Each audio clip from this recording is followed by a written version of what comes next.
সঞ্জয় ও রিনার ছোট্ট সংসার। ডাক্তারের চাকরি সূত্রে সঞ্জয় ও রিনা এসে ওঠে কলকাতার যশোর রোডের কাছে এক পুরনো বাড়িতে। বাড়িটা প্রথমে দুজনেরই খুব পছন্দ হয়, কিন্তু সময়ের সাথে সাথে পরিস্থিতি গম্ভীর হয়ে ওঠে। রিনা প্রায় মাঝরাতে কিংবা সন্ধ্যার লোডশেডিংয়ের সময় দেখতে পায় ধোঁয়ার কুণ্ডলিতে ঘেরা কোট প্যান্ট পরা অশরীরী এক ছায়াকে। সঞ্জয় কিন্তু এ বিষয়ে বিশ্বাস করতে নারাজ। তার বিশ্বাস রিনার মধ্যে কোনো রকম মানসিক রোগের আভাস ফুটে উঠছে। এরই মধ্যে রিনার ছোটবেলার বান্ধবী মান্তু রিনাকে ওর বাড়ি আসার জন্য নিমন্ত্রণ করে। সঞ্জয়কে রাজি করে পুপুকে নিয়ে রিনা একাই বেরিয়ে যায় মান্তুর বাড়ির উদ্দেশ্যে। সারা দিন কেটে রাত হয়ে যায়, অথচ মান্তুর বাড়িতে পৌঁছায় না রিনা। অন্যদিকে সঞ্জয় বুঝতে পারে অশুভ কিছু ঘটতে চলেছে। দুশ্চিন্তায় রিনাকে খোঁজার জন্য বাড়ি থেকে সে বেরোতে যাবে, ঠিক তখনই তার জন্য ফোন আসে। পরদিন সকালে মান্তু বেরিয়ে পড়ে রিনার সাথে দেখা করতে ওর বাড়ির উদ্দেশ্যে। রিনার বাড়ির কাছাকাছি আসতেই মান্তুর দুশ্চিন্তা অনেক গুণ বেড়ে যায়, কারণ রিনা বোধহয় আর বেঁচে নেই।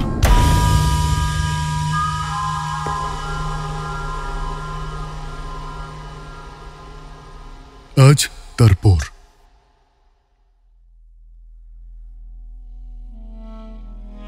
সঞ্জয়ের ইচ্ছে ছিল না মান্তুদের বাড়ি রিনা একা যায়। মান্তু অবশ্য দুজনকে যাওয়ার কথা বলেছিল, কিন্তু সঞ্জয়ের তো সপ্তাহে একটা দিনই ছুটি, আর সপ্তাহে এই একটা দিন সঞ্জয় কোথাও নড়তে চায় না। তাই 6 মাসের বেশি হলো ওরা এখানে এসেছে, অথচ একদিনও মান্তুর কাছে যাওয়া হয়নি। শেষে মান্তুই একদিন সকালে এসে রিনাকে নিয়ে গিয়ে সেদিনই সন্ধ্যায় পৌঁছে দিয়ে গিয়েছিল। দুই সখীতে ঠিক করেছিল এরপর থেকে রিনা একাই যাবে আসবে, মান্তুও মাঝে মাঝে আসবে। এই প্রস্তাব শুনে সঞ্জয় মান্তুকে হেসে বলেছিল, বেশ তো, আপনি এসে নিয়ে যাবেন।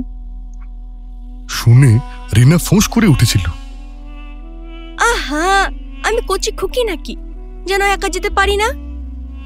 হয়তো পারে, কিন্তু মহাজাতি সদনে সেই ঘটনার পর রিনার সম্বন্ধে সঞ্জয় খুব সতর্ক। একা ছেড়ে দিতে ভরসা পায় না, আবার একটু আধটু ছেড়ে না দিলে মনটাও ঠিক হবে না। এই সব ভেবে শেষ পর্যন্ত একা ছেড়ে দিতে রাজি হয়েছিল। সকালে বেরোবার সময় সঞ্জয় রিনাকে বারবার করে বলল, সাবধানে যেও, বাসের নম্বর ভালো করে দেখে উঠো, কোলে বাচ্চা, তাড়াহুড়ো করে উঠো না কিন্তু। ভিড় থাকলে সে বাস ছেড়ে দেবে, আর বাস থেকে নামার সময় পেছন দিকে তাকিয়ে নামবে, বুঝলে? আর সাবধানে রাস্তা ক্রস করবে। আচ্ছা দাঁড়াও, টাকা কটা রেখে দাও, দরকার হলে ট্যাক্সি করবে, তবে ফেরার সময় করো না, তখন সন্ধে হয়ে যাবে। ট্যাক্সিতে একা অচেনা। আমি বোধহয় একেবারে কেউ মেয়ে নই, লেখাপড়াও জানি একটু আধটু। বেরোতে বেরোতে শেষ পর্যন্ত বেলা 1:30 হয়ে গেল। নভেম্বর মাস, অল্প অল্প শীত পড়েছে। বেলা দুপুরেও রোদের তাপ তেমন অসহ্য নয়। ফিরতে ফিরতে যদি সন্ধে হয়ে যায় ভেবে ব্যাগের মধ্যে পুপুর একটা সোয়েটার আর নিজের একটা শালও ভাঁজ করে নিয়েছে। রিনা বড় রাস্তায় এসে দাঁড়ালো। ওর বেশ ভালোই লাগছিল। বন্ধুর কাছে যাচ্ছে বলেই নয়, বাড়িটা থেকে বেরোতে পারলে যেন বাঁচে। রিনা ফুটপাথ থেকে নেমে বাস স্টপেজের দিকে চলল। হঠাৎ একেবারে পিছনে গাড়ির শব্দ শুনে এক লাফে ফুটপাতে উঠে দাঁড়াল। সঙ্গে সঙ্গে একটা মিনি বাস শাড়ির আঁচল ছুঁয়ে আরেকটা বাসকে ওভারটেক করে বেরিয়ে গেল। হয়েছিল এক্ষুনি। আশ্চর্য, বাসটা হর্ন পর্যন্ত দেয়নি। ইতিমধ্যে বেশ কয়েকজন পথচারী দাঁড়িয়ে পড়েছে। রিনাকে বললে, খুব বেঁচে গেলেন দিদি, কাউকে কিছু বলার নেই, নিজে সাবধানে যাবেন, যা রাস্তাঘাট। রিনা কিছুক্ষণ হতভম্বের মতো দাঁড়িয়ে রইল। মনটা খচখচ করতে লাগল। কেন এমন হলো? তারপরেই নিজেকে বোঝালো সাবধানে না চললে দুর্ঘটনা তো ঘটতেই পারে। ফুটপাত থেকে নামা উচিত হয়নি। একজন মহিলা স্টপেজে দাঁড়িয়েছিলেন। রিনার হাবভাব দেখে এগিয়ে এসে জিজ্ঞেস করলেন, কোথায় যাবে? হাওড়া। হাওড়া? এই তো এই মাত্র চলে গেল হাওড়ার বাস, লক্ষ্য করেননি? অন্য রুটের একটা বাস এসে পড়ায় ভদ্রমহিলা তাতে উঠে চলে গেলেন।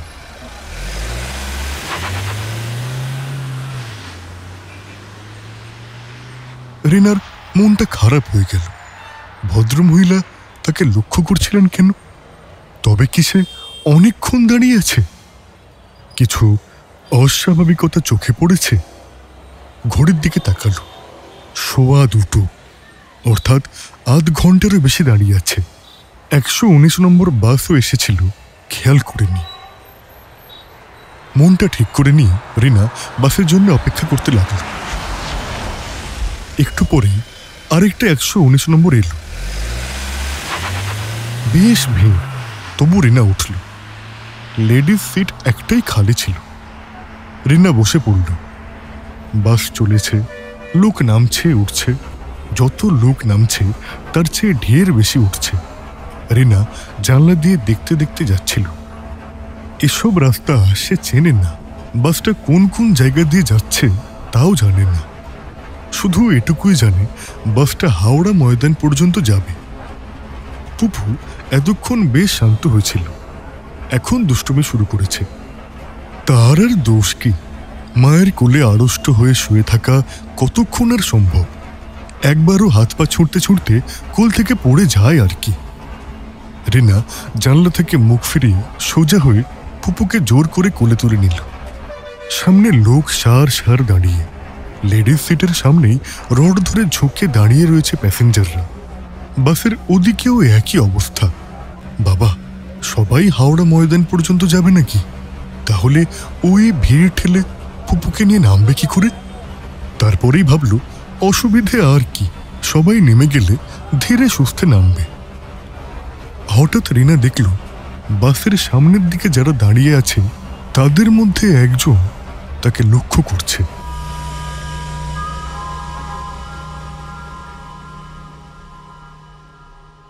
কয়েকবারই চোখ পড়েছিল, তখন বুঝতে পারেনি।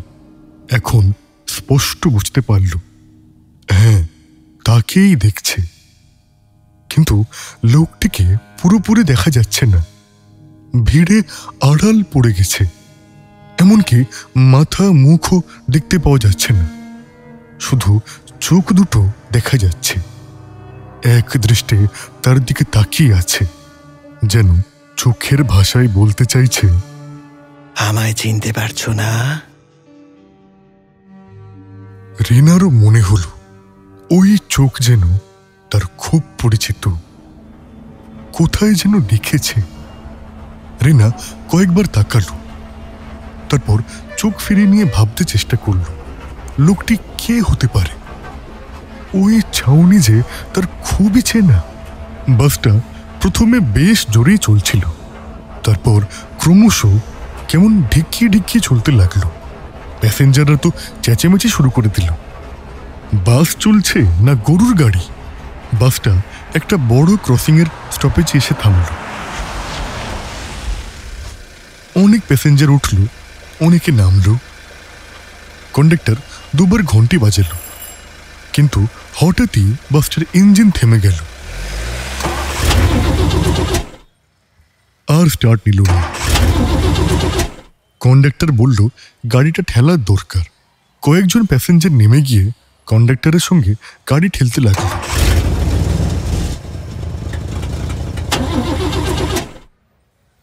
গাড়ি একবার স্টার্ট নিল, তারপর আবার থেমে গেল।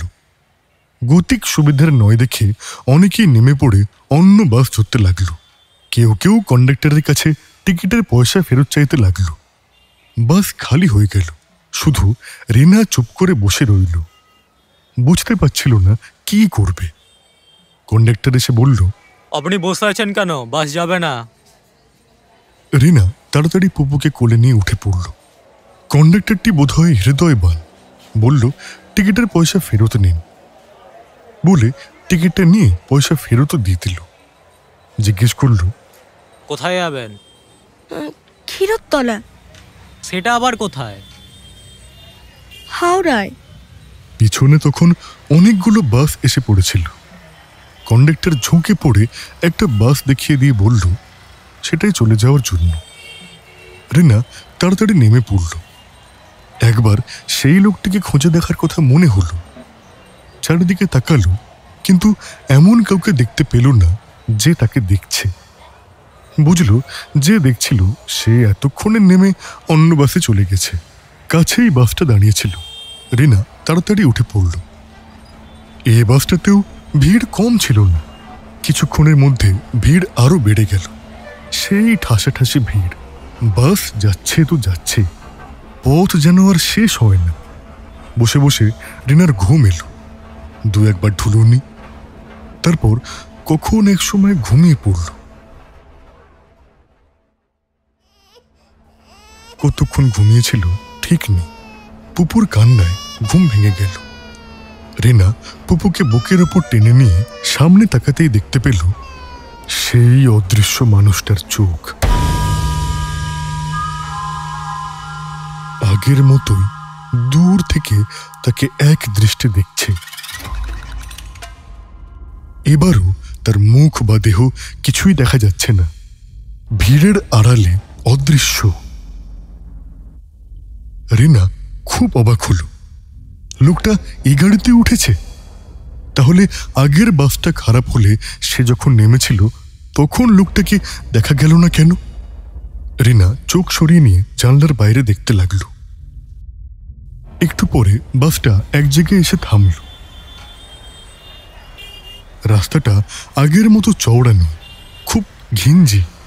এক পাশে দোকানপাট, অন্য পাশে বোধহয় মিনি বাস, সাইকেল রিক্সার স্ট্যান্ড। লোকজন ব্যস্ত হয়ে চলাফেরা করছে। মিনি বাসের কন্ডাক্টর কর্কশ গলায় হাঁকছে, Dhakuria, park circus, salt lake. Cycle রিক্সাওয়ালা ঘন ঘন হর্ন বাজিয়ে সোয়ারি ডাকছে। বাস এখানে থামতেই প্যাসেঞ্জাররা নেমে গেল। এখানে সবাই নামলো কেন? এই কি হাওড়া ময়দান? যাই হোক, পুপুকে কোলে নিয়ে রিনাও নামল। নেমেই হকচকিয়ে গেল।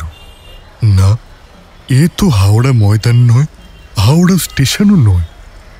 তাহলে তাহলে কোথায় এলো? ওরই মধ্যে একবার সেই চোখ দুটোকে খুঁজল। না, কেউ তাকে দেখছে না। রিনার কিরকম ভয় করতে লাগলো। সেই অদৃশ্য মানুষটার জন্যে নয়, তার মনে হতে লাগলো নিশ্চয়ই ভুল বাসে উঠে পড়েছিল, নিশ্চয়ই অন্য কোথাও এসে পড়েছে। কিন্তু জায়গাটা কি? ভাবল কাউকে জিজ্ঞেস করবে, কিন্তু যাকে তাকে জিজ্ঞেস করতে লজ্জা করল। তাছাড়া আনাড়ি মেয়ে ভেবে যদি কেউ তাকে ফলো করে। রিনা ঠিক করল কোনো প্রবীণ মানুষ দেখতে পেলে তাকেই জিজ্ঞেস করবে। এদিক ওদিক তাকাতে তাকাতে সে দেখতে পেল একটা দোকানের রোয়াকে বসে একজন বৃদ্ধ খবরের কাগজ পড়ছেন। রিনা পায়ে পায়ে তার কাছে গিয়ে দাঁড়ালো। বৃদ্ধ চোখ তুলে তাকালেন। রিনা জিজ্ঞেস করল, এটা কোন জায়গা? যাদবপুর। যাদবপুর?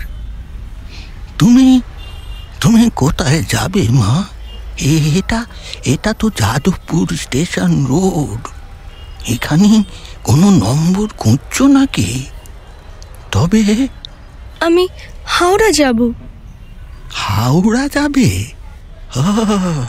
তা আসছো কোথা থেকে? বাঙুর থেকে।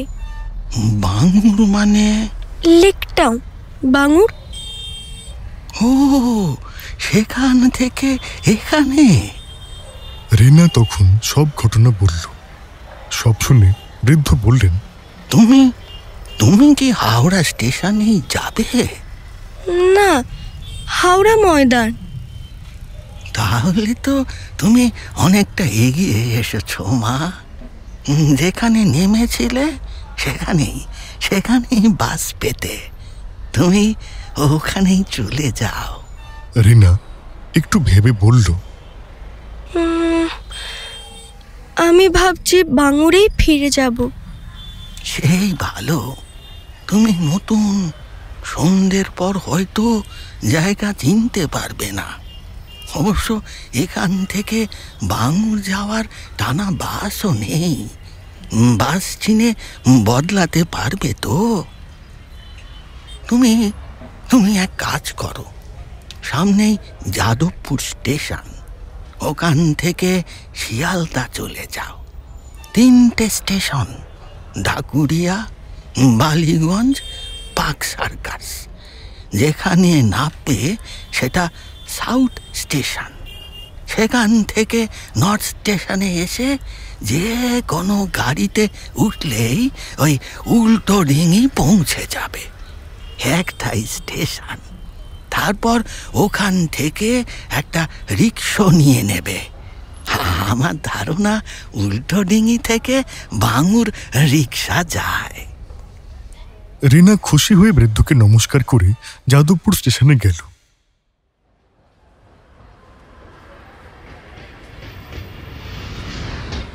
দুদিকে প্ল্যাটফর্ম। তখন সন্ধে হয়ে গিয়েছে, চারিদিকে আলো জ্বলে উঠেছে। পুপুকে কোলে নিয়ে রিনা আর চলতে পারছিল না। কোনো রকমে শিয়ালদার একটা টিকিট কেটে প্ল্যাটফর্মে এসে দাঁড়ালো। একটু পরে একটা ট্রেন এলো। রিনা গাড়িতে উঠে পড়ল। গাড়িতে এত ভিড় যে রিনা বসার জায়গা পেল না, দাঁড়িয়ে থাকতে হলো। একে মানসিক উদ্বেগ, কত দূরে শিয়ালদা স্টেশন, সেখান থেকে কোন ট্রেনে উল্টো ডিঙি, তারপর কোথায় পাবে বাঙুর যাওয়ার রিক্সা, এসব চিন্তা তো আছেই। তার উপর পরিশ্রম। রিনার শরীর ঝিমঝিম করতে লাগলো। তবু অনেক কষ্টে এক হাতে পুপুকে জড়িয়ে নিয়ে অন্য হাতে রড ধরে দাঁড়িয়ে রইল। ট্রেন ছুটছে, কোন স্টেশন কখন যাচ্ছে কিছুই বুঝতে পারছে না। বৃদ্ধ ভদ্রলোক বলেছিলেন মাত্র 3টে স্টেশন পরেই শিয়ালদা। 3টে স্টেশন কি এখনো যায়নি? একজনকে জিজ্ঞেস করতে গেল, কিন্তু গলায় ভালো করে স্বর ফুটল না। ট্রেনের মধ্যে গোলমালে কেউ তার কথা শুনতে পেল না। ট্রেনটা একটা স্টেশনে থেমেই আবার চলতে শুরু করল। কেমন একটা দম আটকানো কষ্ট হচ্ছে। পুপুকেও আর কোলে রাখতে পারছে না। পুপু যেন কোল থেকে পড়ে যাচ্ছে। রিনা আর দাঁড়িয়ে থাকতে পারল না, রড ধরে মেঝেতেই বসে পড়ল। একসময় তার কানে এলো কে যেন বলছে, আপনি কোথায় যাবেন? রিনা অতি কষ্টে চোখ মেলে তাকালো। দেখল সে একটা বেঞ্চিতে শুয়ে আছে। পুপু বলেই ধড়মড় করে উঠে বসল। একজন ভদ্রলোক, সম্ভবত তার স্ত্রীকে দেখিয়ে দিয়ে বললেন, এই যে এর কোলে। আমি আমি কোথায়? এটা মল্লিকপুর স্টেশন। মল্লিকপুর? হ্যাঁ, ডায়মন্ড হারবার লাইনে।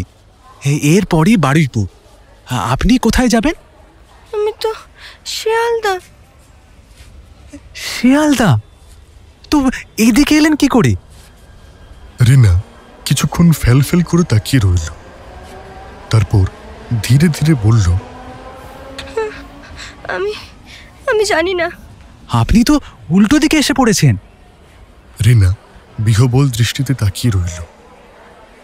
ভদ্রলোকের স্ত্রী পুপুকে রিনার কোলে তুলে দিয়ে বললেন, আজ আপনি আমাদের বাড়ি চলুন, আমরা এখানেই থাকি। কাল সকালে উনি না হয় আপনাকে বাড়ি পৌঁছে দেবেন। একটু চুপ করে থেকে ছেলে মানুষের মতো বললে, না, আমি বাড়ি যাব। বাড়ি কোথায়? বাঙুর। ঠিক আছে, চলুন, আপনাকে বালিগঞ্জ পর্যন্ত পৌঁছে দিয়ে আসি। পরের ট্রেনে ভদ্রলোক রিনাকে নিয়ে বালিগঞ্জ স্টেশনে এলেন। এই সময় উঠল প্রচণ্ড ঝড়। ভদ্রলোক এমনও ভেবেছিলেন রিনাকে না হয় বাঙ্গুর পৌঁছে দিয়ে আসবেন, কিন্তু প্রচণ্ড ঝড় ওঠায় এত দেরি হয়ে গেল যে পৌঁছে দেওয়া সম্ভব হলো না। তিনি রিনাকে নিয়ে এলেন বালিগঞ্জ থানায়। সেখানে পুলিশ রিনাকে অনেক কিছু জিজ্ঞাসা করল, স্বামীর নাম, ঠিকানা। রিনার তখন ঘোর কেটে গিয়েছিল, সবকিছুই বলতে পেরেছিল। ভদ্রলোক ওসিকে বললেন, যদি আপনারা অনুগ্রহ করে একে বাড়িতে পৌঁছে দেন। আরে অনুগ্রহ কেন বলছেন? এ তো আমাদের কর্তব্য। তবে একটু দেরি হবে। পুলিশ ভ্যানগুলো, আপনার বাড়িতে ফোন আছে? হ্যাঁ, দোতলায় এক ভদ্রলোকের ঘরে আছে। নম্বরটা মনে নেই? রিনা চোখ বুজিয়ে একটু ভাবল, তারপর ভেবে ভেবে খুব আস্তে আস্তে গুনে গুনে ঢিল ছোড়ার মতো এক একটি সংখ্যা বলে গেল।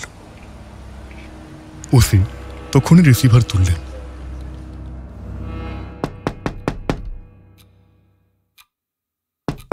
মান্তু দারুণ উদ্বেগে কড়া নাড়তে লাগল।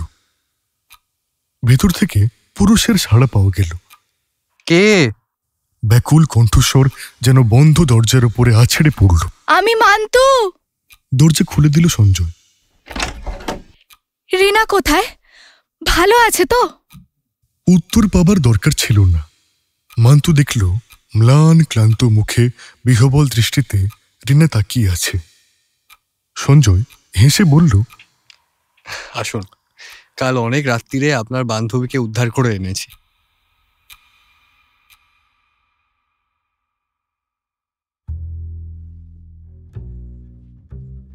27 নভেম্বর। মিস থাম্পি এসেছেন, রিনাও এসেছে।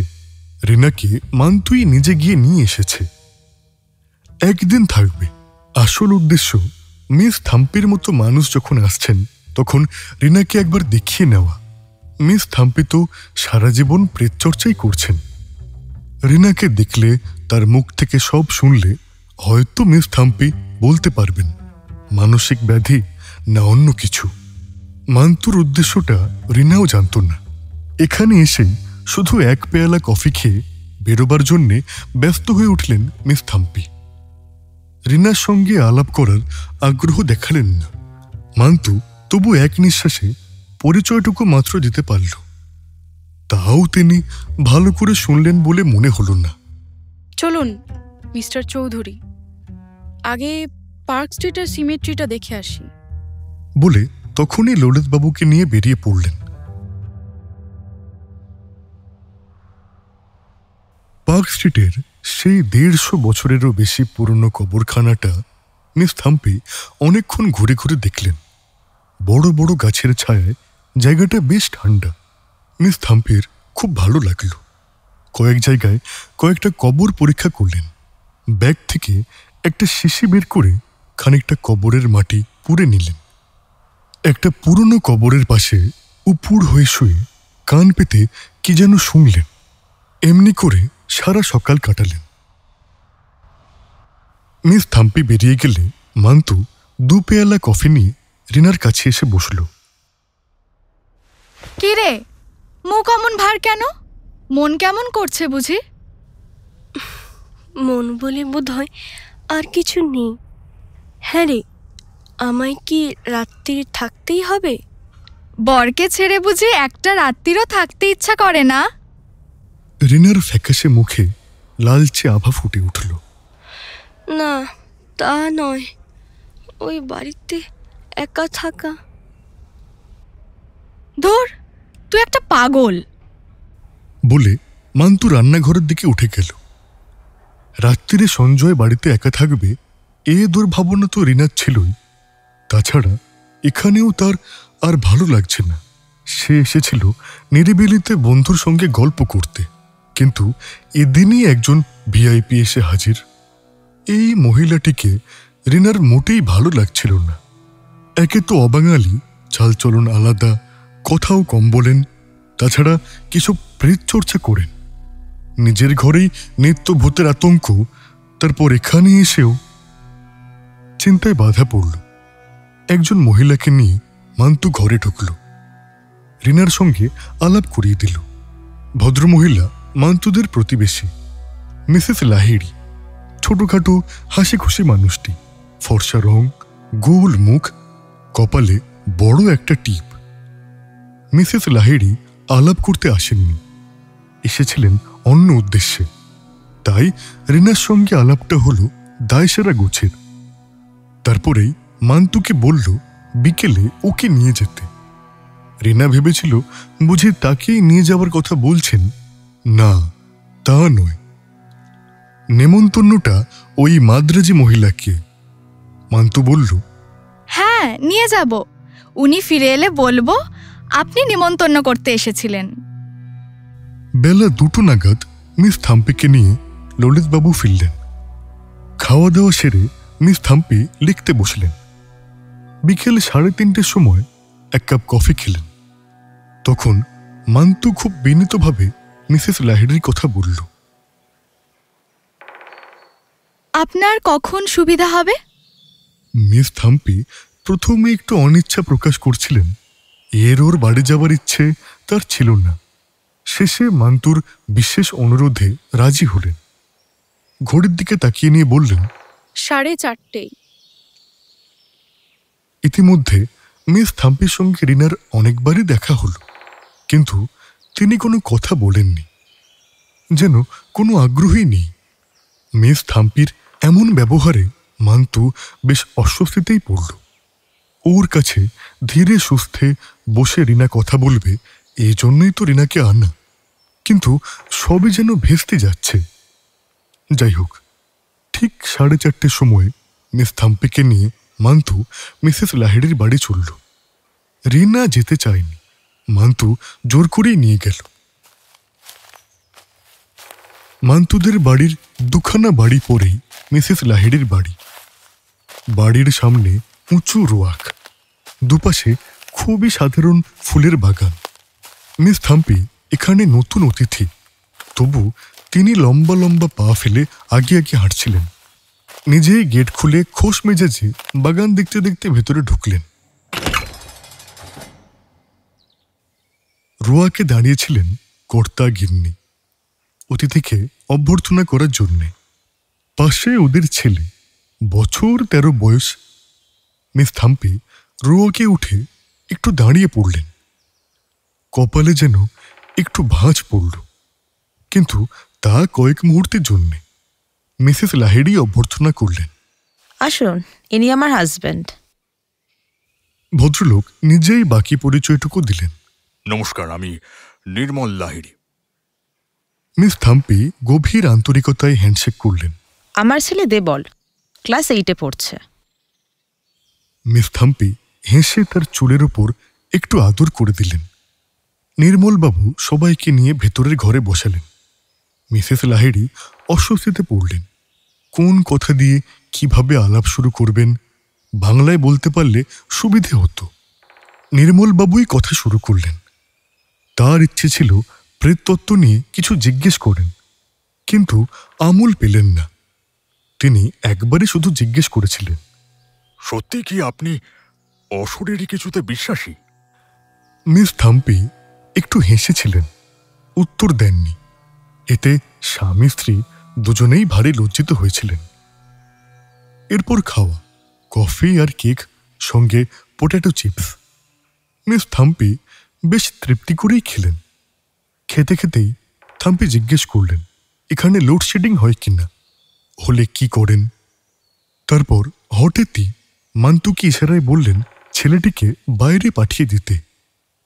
মান্তু হতভম্ব।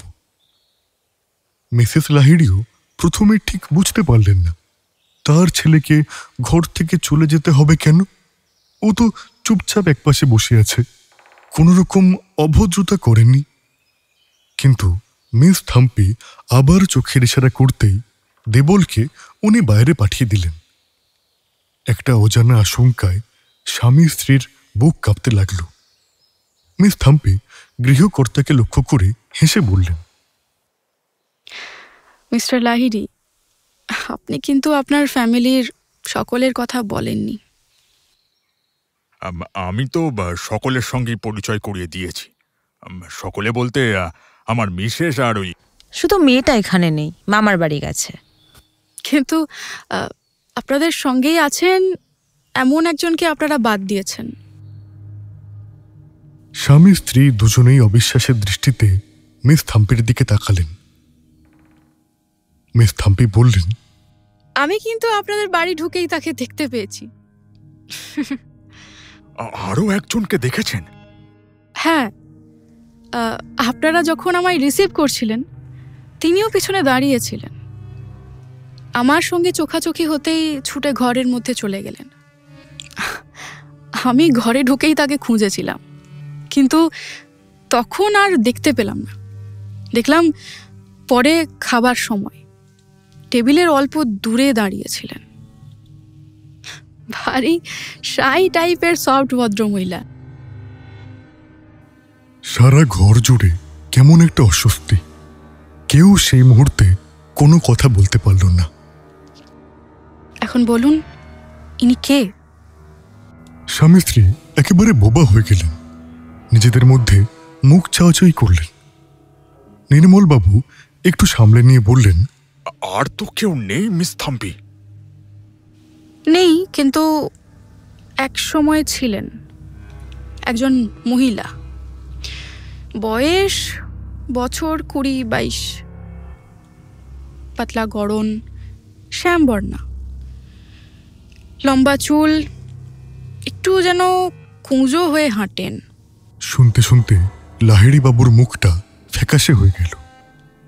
বলুন মিস্টার লাহিড়ী, এইরকম কেউ কি কখনো ছিলেন এ বাড়িতে?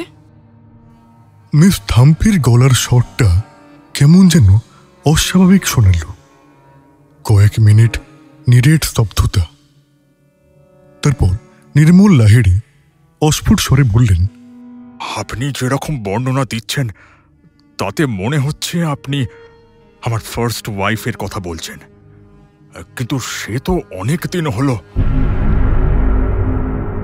কথা শেষ হল না। হঠাৎ মিসেস লাহিড়ী কাঁপতে কাঁপতে চেয়ারে বসে পড়লেন। তারপরই অচৈতন্য।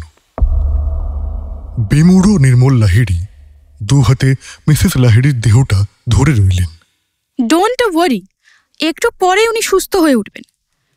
ওকে বলবেন নাথিং টু ফিয়ার। এই মহিলা যখন জীবিত ছিলেন তখন আপনাকে খুব ভালোবাসতেন, এখনো ভালোবাসেন। আর জেনে রাখুন, যে স্পিরিট ভালোবাসতে পারে সে কারো ক্ষতি করে না। বলে দু হাত তুলে নমস্কার করে বেরিয়ে এলেন।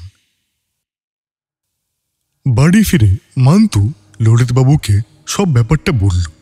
ললিতবাবু স্তম্ভিত হয়ে শুনলেন। মিস থাম্পি হঠাৎই যেন এদের কাছে সাধারণ সম্মানীয় অতিথি থেকে ভয়, বিস্ময়, শ্রদ্ধার পাত্রী হয়ে উঠলেন। এও একরকম অস্বস্তি। এইসব মানুষের কোথায় কিসে তুষ্টি, কিসে বিপত্তি বোঝা দায়। তাছাড়া অন্য অস্বস্তিও রয়েছে মান্তুর। যে জন্যে রিনাকে আনা তার কিছুতেই হচ্ছে না।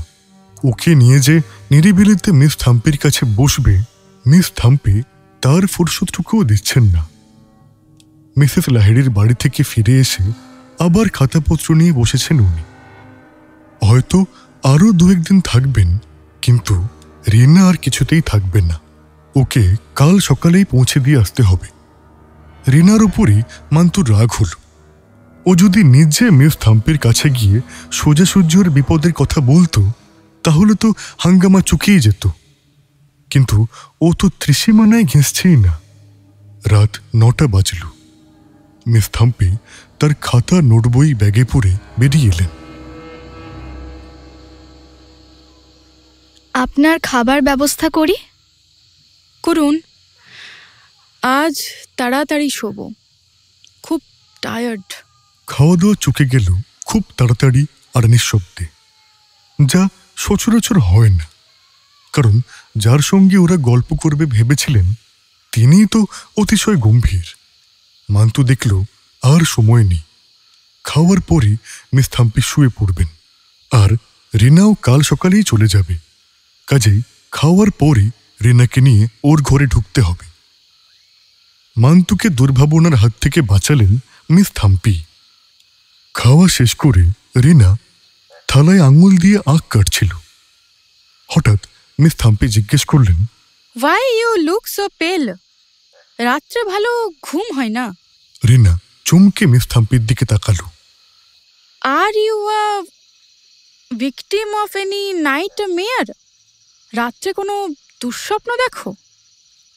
রিনা প্রথমে কি উত্তর দেবে ভেবে পেল না। তারপরে সংকোচ কাটিয়ে বলল, No, not dream, madam. Something else. Miss Thampi ভুরু কুঁচকে চোখ ছোট করে তাকালেন। রিনা বলল, It's not like it only happens at night. I'm constantly haunted by a feeling of an unknown fear. I really don't know. মান্তু এই সুযোগে বন্ধুর মুখের কথা কেড়ে নিয়ে বলল, শুধু রাত্রিরেই নয়, দিনেও খুব ভয় পায়। মিস থাম্পি কিছুক্ষণ কি ভাবলেন, তারপর বললেন, what is the fear? I don't know myself. I really don't. ভয়টা কি ম্যাডাম, আমি নিজেও তো জানি না। আজ আমি খুব টায়ার্ড। কালকে সকালে আপনার সঙ্গে কথা বলবো, সকাল 6টায়।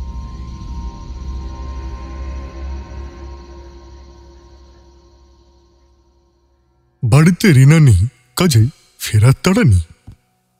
রিনাকে ছেড়ে দিতে খুব একটা ইচ্ছে ছিল না ওর, তার কারণ রিনা যেন ক্রমশ মানসিক ব্যতিগ্রস্ত হয়ে উঠছে।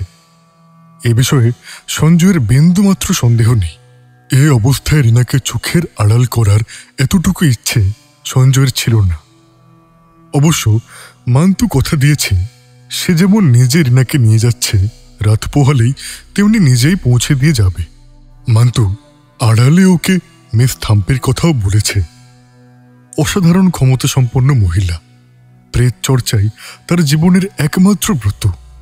মান্তুর ইচ্ছে রিনাকে একবার তার সঙ্গে কথা বলিয়ে দেয়। এসব হাস্যকর কথা।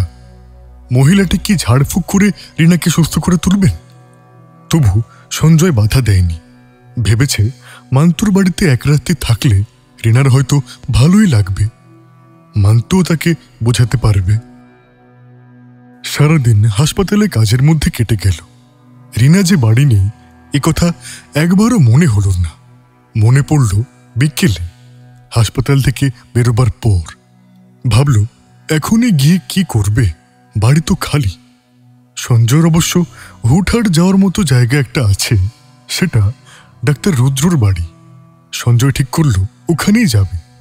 রিনার ব্যাপারে একটু কথা বলা দরকার। ডাক্তার অবিনাশ রুদ্রের বাড়ি বেলগাছিয়ায়। গেটের ভেতর মোরাম বিছানো পথ, দক্ষিণ দিকে গ্যারেজ, নিচের ঘরে চেম্বার। সকালে রুগী দেখেন, সন্ধেবেলায় বসেন না। ওই সময়টা মিটিং নিয়ে ব্যস্ত থাকেন, মিটিং না থাকলে বই পড়েন। ডাক্তার রুদ্রের এক ছেলে এক মেয়ে। মেয়েটির বিয়ে হয়ে গেছে, ছেলে লন্ডনে ডাক্তারি পড়ছে। বাড়িতে শুধু স্ত্রী, নির্ঝঞ্ঝাট সংসার।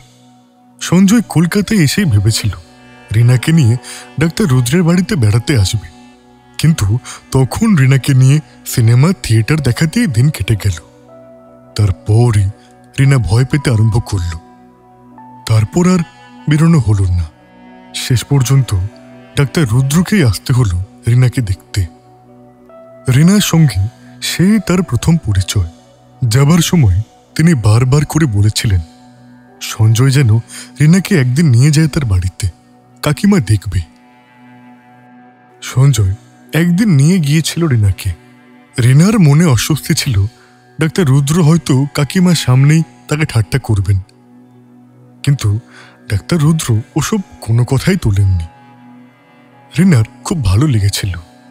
মুখে চুরুট, সোফায় পা এলিয়ে ডাক্তার রুদ্র বই পড়ছিলেন। সঞ্জয়কে আসতে দেখে বই মুড়ে রেখে সহাস্য অভ্যর্থনা করলেন। সঞ্জয় সামনের কোচে বসল। আরে সঞ্জয়, বসো বসো বসো। তা কি খবর বলো, রিনা কেমন আছে? বলেই ভেতরের দরজার পর্দা সরিয়ে হাঁকলেন, এই শুনছো, এই সঞ্জয় এসেছে।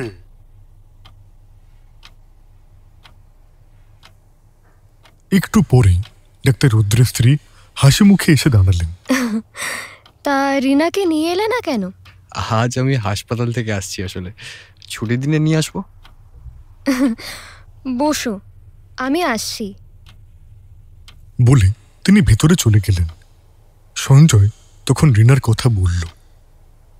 প্রথম দিনের ঘটনা ডাক্তার রুদ্রের জানা ছিল। সঞ্জয় পরের দিকের সব ঘটনা খুলে বলল।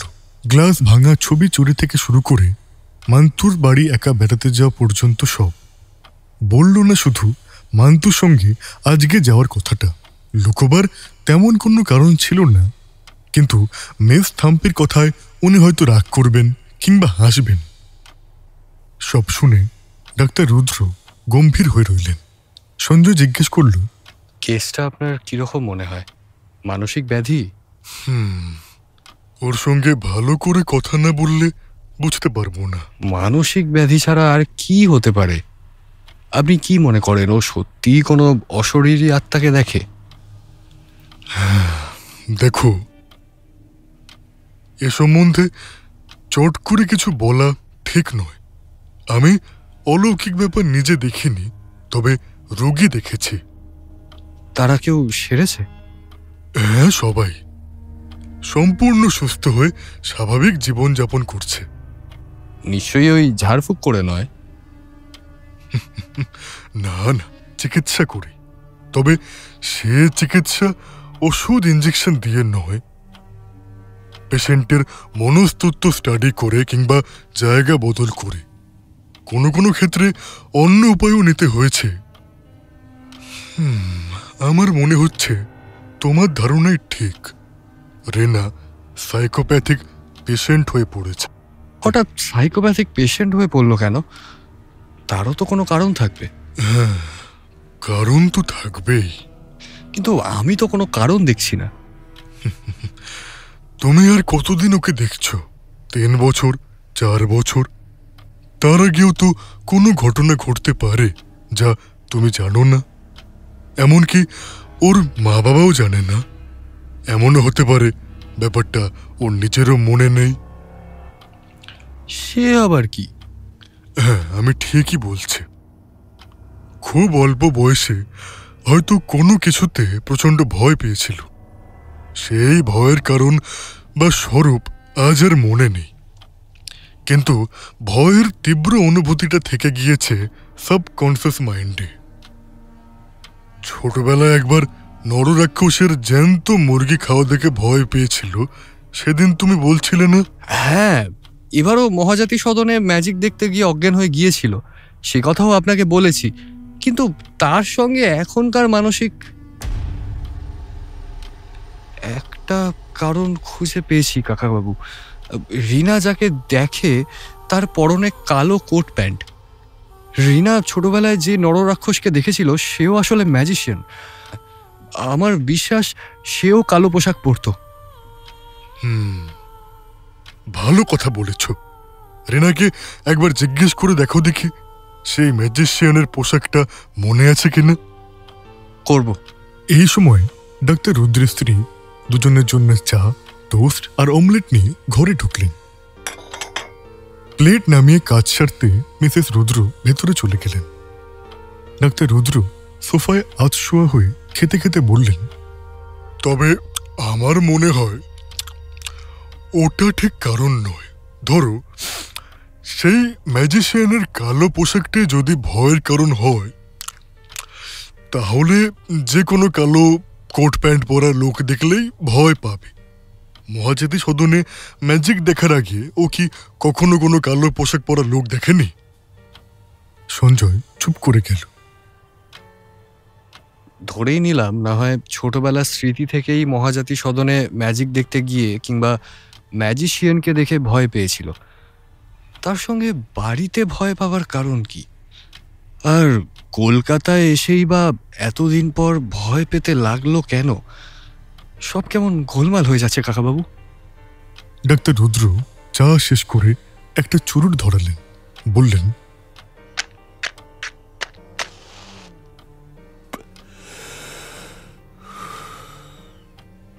গোলমাল কিছুই নয়, ব্যাপার একটাই, ভয় পাওয়া, সেই সঙ্গে একটা কিছু দেখা।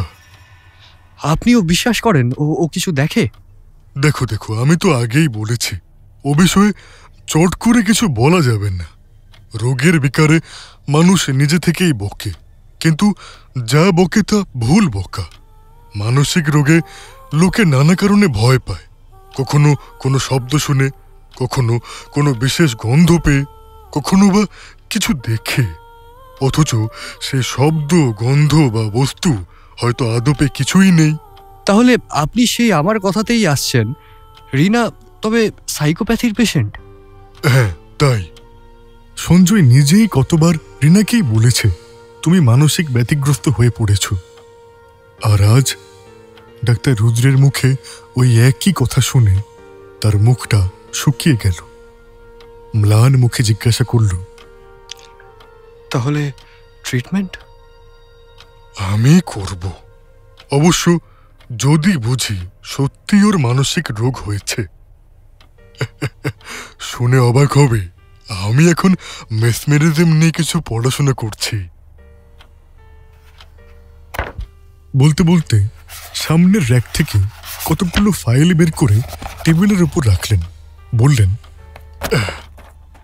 এক সময় ও দেশের ডক্টর ফিশার, রিচার্ড, বিনেট, ফেরি, বিখ্যাত ফরাসি বিজ্ঞানবিদ ডক্টর লুই আর স্বয়ং মেসমার, যিনি মেসমেরিজমের আবিষ্কর্তা, এরা সকলেই মেসমেরিজমের সাহায্যে কঠিন কঠিন রোগ সারাতে পারতেন।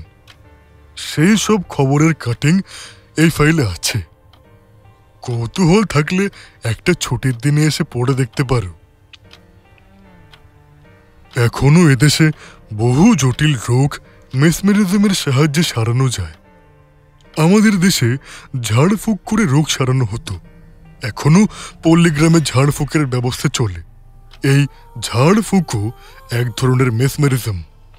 ওঝারা রোগীর কাছে বসে রোগীকে না ছুঁয়ে কিংবা তার দেহের ওপর দিয়ে খুব আলগাভাবে হাত চালায়, একে বলে পাস দেওয়া।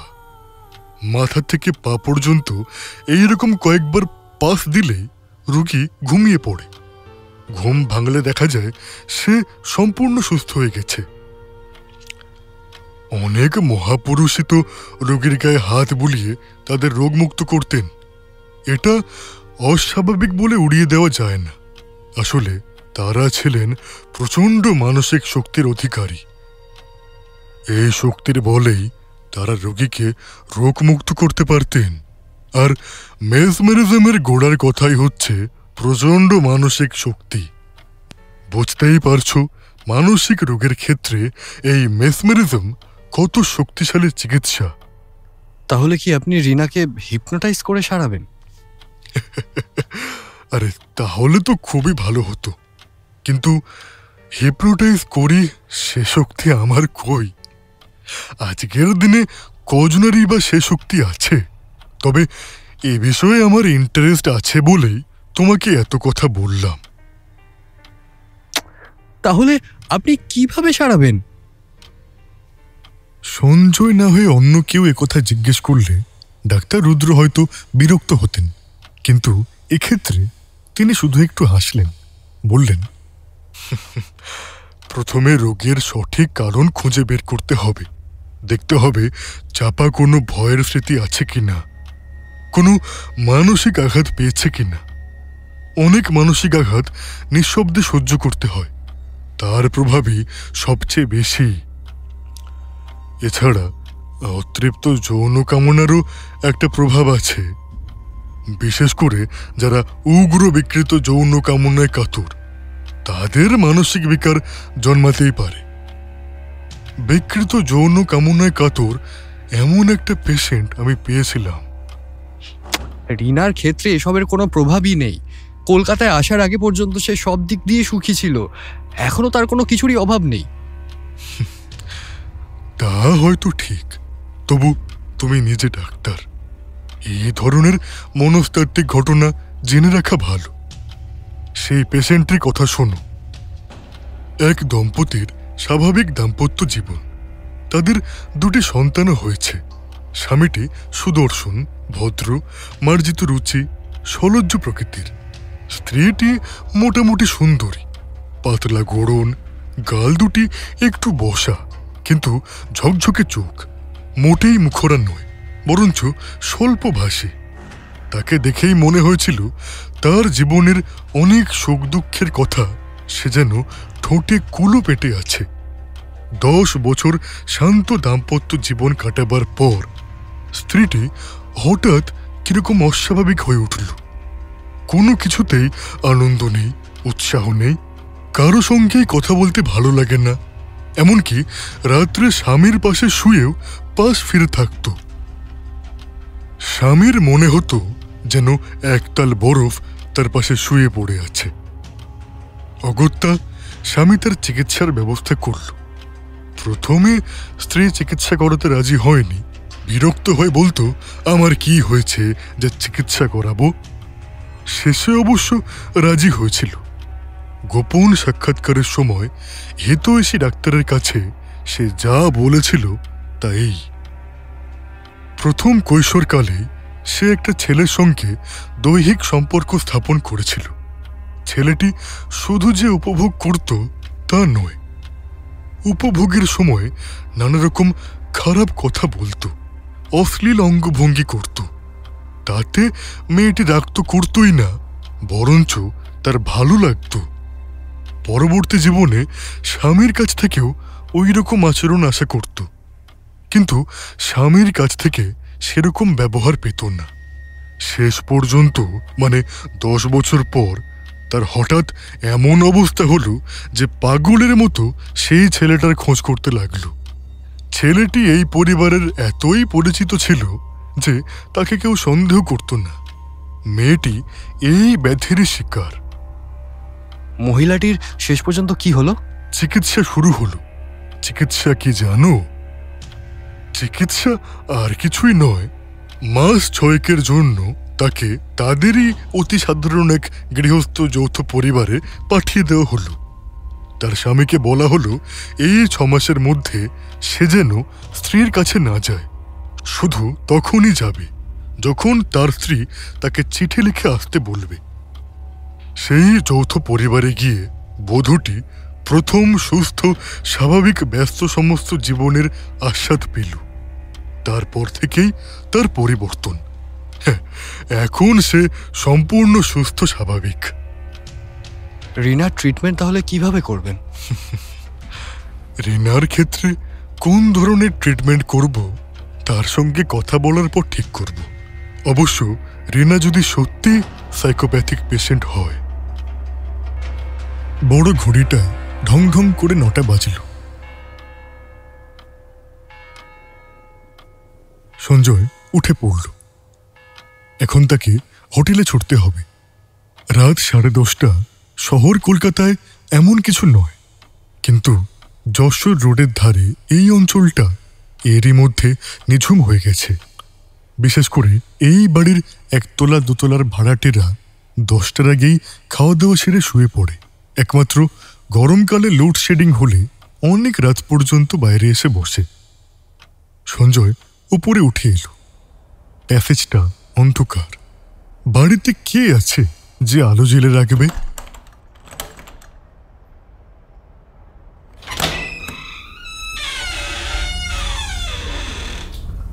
অন্ধকারেই সঞ্জয় তালা খুলে ঘরে ঢুকল। ঢুকতেই গাটা কেমন ছমছম করে উঠল। এর আগেও একদিন এরকম হয়েছিল, যেদিন রিনা একা মান্তুদের বাড়ি যাবার জন্য বেরিয়েছিল। তবে সেদিনের অস্বস্তিটা অন্য কারণে। রিনার জন্য দুর্ভাবনা আর গা ছমছম করা এক নয়। কিন্তু আজই বা গা ছমছম করলো কেন? সঞ্জয় তাড়াতাড়ি আলো জ্বালল। আলোয় ঘর ভরে গেল। সঙ্গে সঙ্গে গা ছমছমানি কমে গেল। নিজেকে ধমক দিল। ডাক্তার মানুষের অন্ধকারে ভয়, তাও তেতলার নিজের ঘরে ঢুকতে। দরজাটা ভালো করে বন্ধ করে সঞ্জয় বিছানায় এসে বসল। হোটেলে খেয়ে এসেছে, কাজেই শোয়া ছাড়া এখন আর অন্য কাজ নেই। কিন্তু শুতে ইচ্ছে করল না। শুলেও ঘুম আসবে না। অগত্যা একটা সিগারেট ধরাল। ডাক্তার রুদ্রের কথাগুলো তার মনে পড়ছিল। আচ্ছা, রিনার প্রসঙ্গে হঠাৎ উনি ওই মহিলাটির কথা টানলেন কেন? তিনি কি রিনার ক্ষেত্রেও সেরকম কিছু সন্দেহ করেন?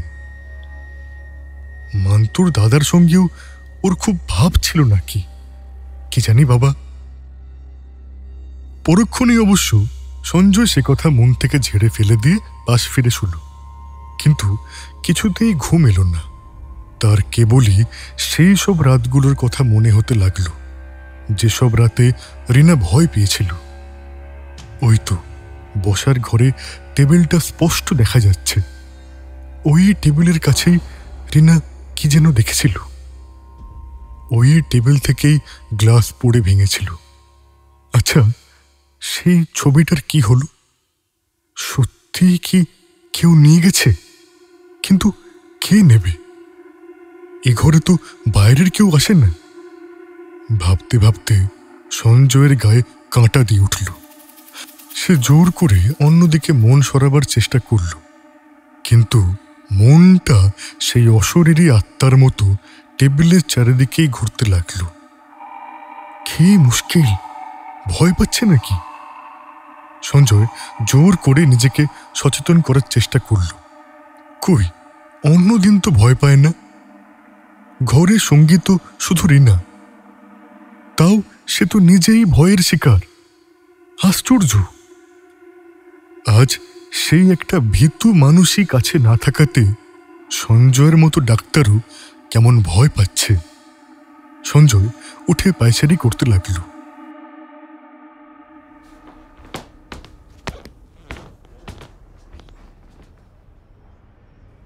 হঠাৎ ও চমকে উঠল। ঘরে কি আর কেউ আছে? তার পিছনে না, ওটা ওর নিজেরই ছায়া। আশ্চর্য, মেঝেতে নিজের ছায়া দেখেই বুকের মধ্যে কিরকম করে উঠেছিল। বুঝতে পারল এই জন্যেই মানুষ বোধহয় জায়গা বিশেষে একা থাকতে পারে না, সঙ্গী চায়। ঘরে একটা কুকুর থাকলেও যেন অনেক নিশ্চিন্ত। না, ঘুমোনো যাক।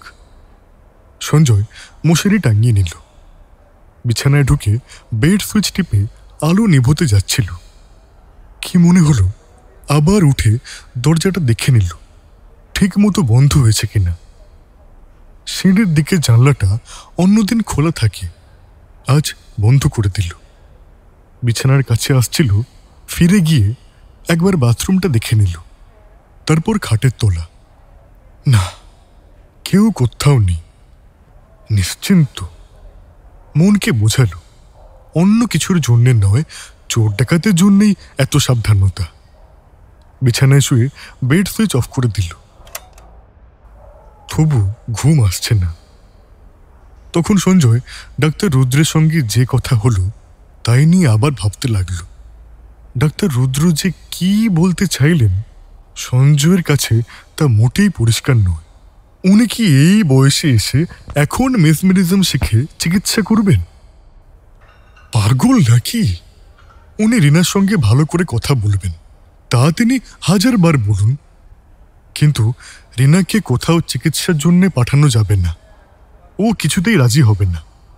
তাছাড়া ডাক্তার রুদ্র যদিও বলছেন মানসিক রোগ, তবু প্রতিবারই বলেছেন যদি সত্যিই মানসিক রোগ হয়, উনি কি তবে মানসিক রোগ ছাড়া অন্য কিছুর আশঙ্কাও করছেন? ডাক্তার রুদ্রের মতো একজন বিখ্যাত সাইকিয়াট্রিস্টও কি অলৌকিক কিছুতে বিশ্বাসী?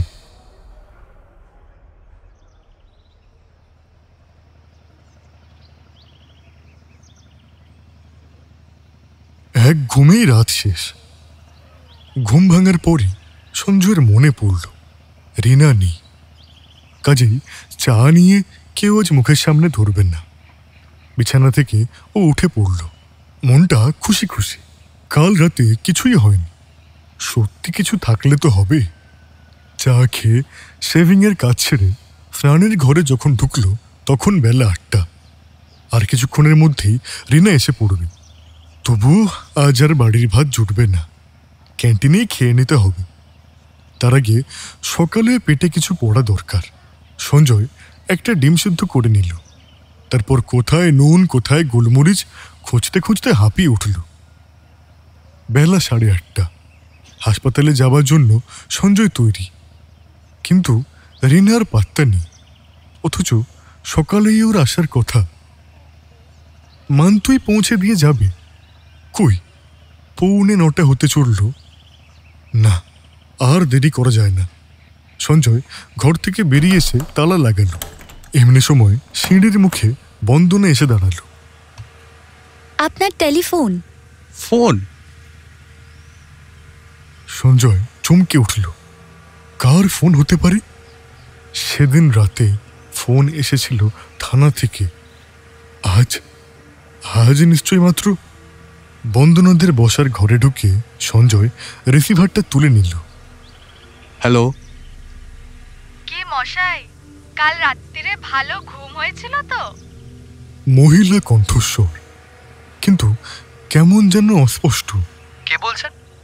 ও বাবা, এত মিষ্টি করে বললাম তবু চিনতে পারলেন না? ডাক্তাররা এমনি ভোতাই হয়। ও শ্রীমতী মান্তু, বলুন কি খবর? বেরোবার মুখে এমন একটি মধুস্বর উপহার পাবো ভাবতেই পারিনি। চুপ করুন মশাই, বেশি গলে যাবেন না। পাশেই আপনার অর্ধাঙ্গিনী আছেন, শুনতে পাবেন। হাসিটা এখন তুলে রাখুন, শুনুন। এবেলা যাচ্ছি না, ও বেলা। 2 জন নয়, 3 জন। পুপুকে যদি ধরেন তাহলে 3.5 জন। 3 জন? না না, এখন কিচ্ছু বলবো না। ভয় নেই, পুরুষ নন, মহিলাই। একটু তাড়াতাড়ি ফিরতে চেষ্টা করবেন, জমিয়ে আড্ডা দেব। এই ছাড়বেন না, রিনা কথা বলবে। হ্যালো, আমি রিনা। কাল ভয় টয় পাওনি তো? ভয়? কিসের ভয়? সে তুমি বাদ দাও। যাই হোক, তুমি তাড়াতাড়ি ফিরছো তো? দেখি। আচ্ছা, রাখছি। বলে রিসিভারটা রেখে বন্দনার দিকে তাকিয়ে একটু হেসে তাড়াতাড়ি নেমে গেল। বড্ড দেরি হয়ে গেছে।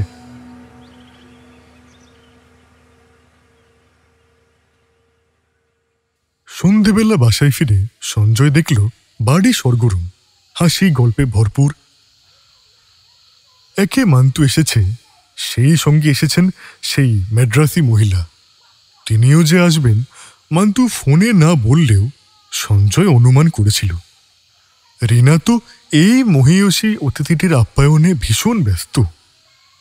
আজ ওকে দেখলে কে বলবে এই রিনাই এই বাড়িতে এতদিন ভূতের ভয়ে আড়ষ্ট হয়েছিল। এমনকি ওর মুখের উপর যে ফ্যাকাশে ভাবটা ছিল সেটাও যেন আজ আর নেই। রিনা ঠিক আগের মতোই প্রাণচঞ্চল হয়ে উঠেছে। ওর উৎসাহ দেখে সঞ্জয়ের ভালো লাগলো, কিন্তু দূর থেকে ওই মহিলাটিকে দেখে মোটেই ভালো লাগলো না।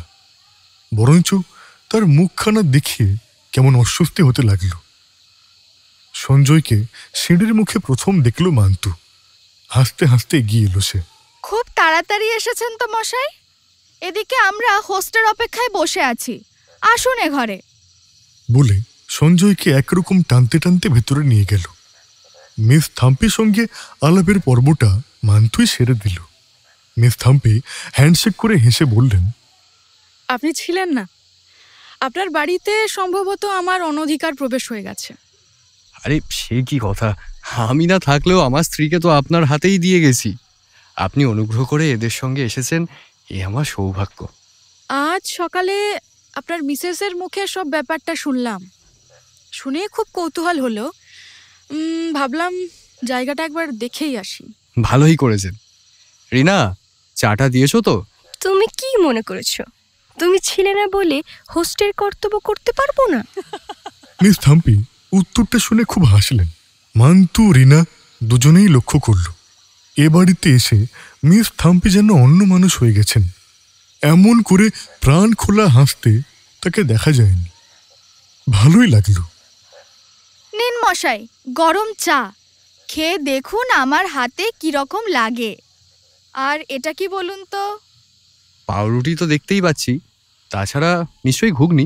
আশ্চর্য, এত বোঝেন? তার এতদিনে বুঝবো না?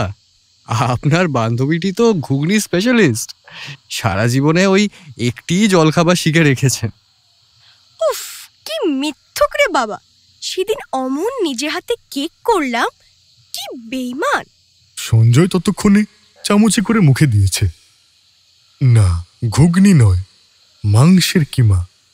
সঞ্জয় আর কোনো মন্তব্য না করে চুপচাপ খেয়ে গেল। মিস থাম্পি একটা শাল ভালো করে জড়িয়ে উঠে দাঁড়ালেন। আপনারা গল্প করুন, আমি একটু ঘুরে আসি। মান্তু অবাক হয়ে জিজ্ঞেস করল, সন্ধে হয়ে গেছে, এখন কোথায় যাবেন এই ঠান্ডায়?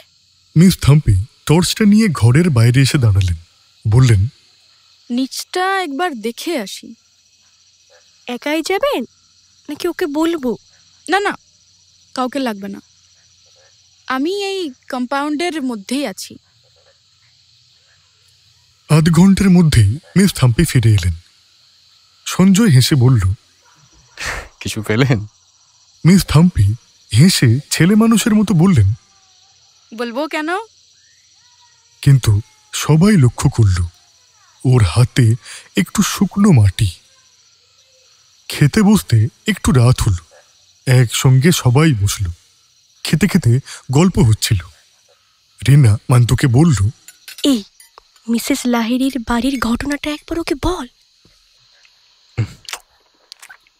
কি বলবেন? গল্প? তা বলুন শুনি। গল্প নয়, ঘটনা মশাই, আমরা দুজনেই তা সচক্ষে দেখলাম। বলে ঘটনাটা রুদ্ধ নিঃশ্বাসে বলে গেল। সঞ্জয় শুনে যে কোনো মন্তব্য করল না, মিস থাম্পি তা লক্ষ্য করলেন। হঠাৎ জিজ্ঞেস করলেন, আপনার এই ঘরে শুনলাম মাঝে মাঝে কারো আবির্ভাব হয়, আপনি ভয় টয় পান না তো? না ম্যাডাম, ভয় টয় আমার এমনিতেই কম। ভূত প্রেতের ভয় তো জীবনে কোনোদিন করিনি, ওসব আমি মানিও না। তাছাড়া আমি ডাক্তার, বৈজ্ঞানিক প্রমাণ ছাড়া। বিজ্ঞানই কি শেষ কথা? বিজ্ঞানের এখতিয়ারের বাইরে কি কিছু থাকতে পারে না? থাকতে পারে, তবে তা নিয়ে অকারণে মাথা ঘামাবার মতন যথেষ্ট সময় আমার নেই। আপনি কি মনে করেন এ বাড়িতে ওসব কিছু নেই? সবটাই আপনার ওয়াইফের মনের ভুল। সঞ্জয় সেই তীক্ষ্ণ দৃষ্টির সামনে তাকাতে পারল না। চোখ নিচু করে উত্তরটা এড়িয়ে গেল। এই তো এই গতকালই সারা রাত এ ঘরে আমি একা ছিলাম, দিব্যি ছিলাম, কোনো কিছুই দেখিনি, কোনো শব্দও না। আপনার সঙ্গে তো তার ব্যাপার নয়, কাজেই আপনাকে শুধু শুধু দেখা দেবে কেন? তার মানে আপনি বলতে চাইছেন যে আমার স্ত্রীর সঙ্গেই শুধু তার কিছু ব্যাপার আছে, তাই তো? তাই সে তাকে ভয় দেখায়? হয়তো তাই, কিন্তু আমি তা বিশ্বাস করব কি করে? বিজ্ঞানসম্মত প্রমাণ কই? এসব জিনিস জনসমক্ষে প্রমাণ করা সম্ভব নয়। রিনা ইশারায় সঞ্জয়কে চুপ করতে বলল। সঞ্জয় চুপ করে গেল। মিস থাম্পি তার কথার জের ধরে বললেন, প্রমাণ দিতে আমিও পারবো না, হয়তো প্রতিকারও আমার পক্ষে সম্ভব নয়, তবে আজ রাত্রে একবার পরীক্ষা করে দেখব বলেই এলাম। ভালো কথা, আপনি নিজে থেকে দেখুন কোনো ক্লু পাওয়া যায় কিনা। তারপর রিনার দিকে তাকিয়ে বলল, তাহলে আজই হ্যাঁ কিংবা না হয়ে যাচ্ছে, কি বলো? রিনা কোনো উত্তর দিল না। সঞ্জয় কথাটা বলল বটে, কিন্তু বিশ্বাস না করেই। মিস থাম্পি যদি পরদিন সকালে কফি খেতে খেতে গল্প ফাঁদেন যে তিনিও সেই কালো স্যুট পরা লোকটিকে সচক্ষে দেখেছেন, তাহলেও সে বিশ্বাস করবে না। কেননা তা বিশ্বাস করা যায় না। খাওয়া দাওয়া অনেকক্ষণ হয়ে গিয়েছিল। শীতের রাতও গভীর হয়ে উঠছিল। হঠাৎই মিস থাম্পি রিনাকে জিজ্ঞেস করলেন, আচ্ছা, এই সিঁড়িটা সম্বন্ধে আপনার অভিজ্ঞতা কীরকম? তার মানে আমি বলতে চাইছি যে সিঁড়ি দিয়ে যখন আপনি ওঠানামা করেন তখন কি কিছু ফিল করেন? না তো। রিনার মনে নেই ওর একটা অভিজ্ঞতা হয়েছিল। প্রথম দিনই বেচারি উঠতে গিয়ে আচমকা গড়িয়ে পড়ে গিয়েছিল। মিস থাম্পি এক মুহূর্ত যেন থমকে গেলেন, কিন্তু কিছু বললেন না। রাত 10:30 বাজল, তবু কেউ শোয়ার নাম করছে না, মিস থাম্পিও না। তিনি খুঁটিয়ে খুঁটিয়ে কলকাতার হালচাল জিজ্ঞাসা করছিলেন। একসময় মান্তু বলল, মিস থাম্পি, আপনি যদি আপনার অভিজ্ঞতা থেকে দু একটা গল্প শোনান তাহলে শীতের রাতে বেশ জমবে। এই কথায় মিস থাম্পি গম্ভীর হয়ে গেলেন, একটু যেন বিরক্ত হয়ে বললেন, দেখুন, আপনারা যাকে গল্প বলেন আমি দুঃখিত, সেরকম কিছু আমার জানা নেই। আমি সারা জীবন দেশ বিদেশ ঘুরে যেসব তথ্য সংগ্রহ করেছি তা গল্প নয়, তা নিয়েই আমার সাধনা, সেসব আমার নিজস্ব সম্পদ। সরি, আমি দুঃখিত। মিস থাম্পি আর কিছু বললেন না, কিন্তু পরিবেশটা ভারী হয়ে গেল।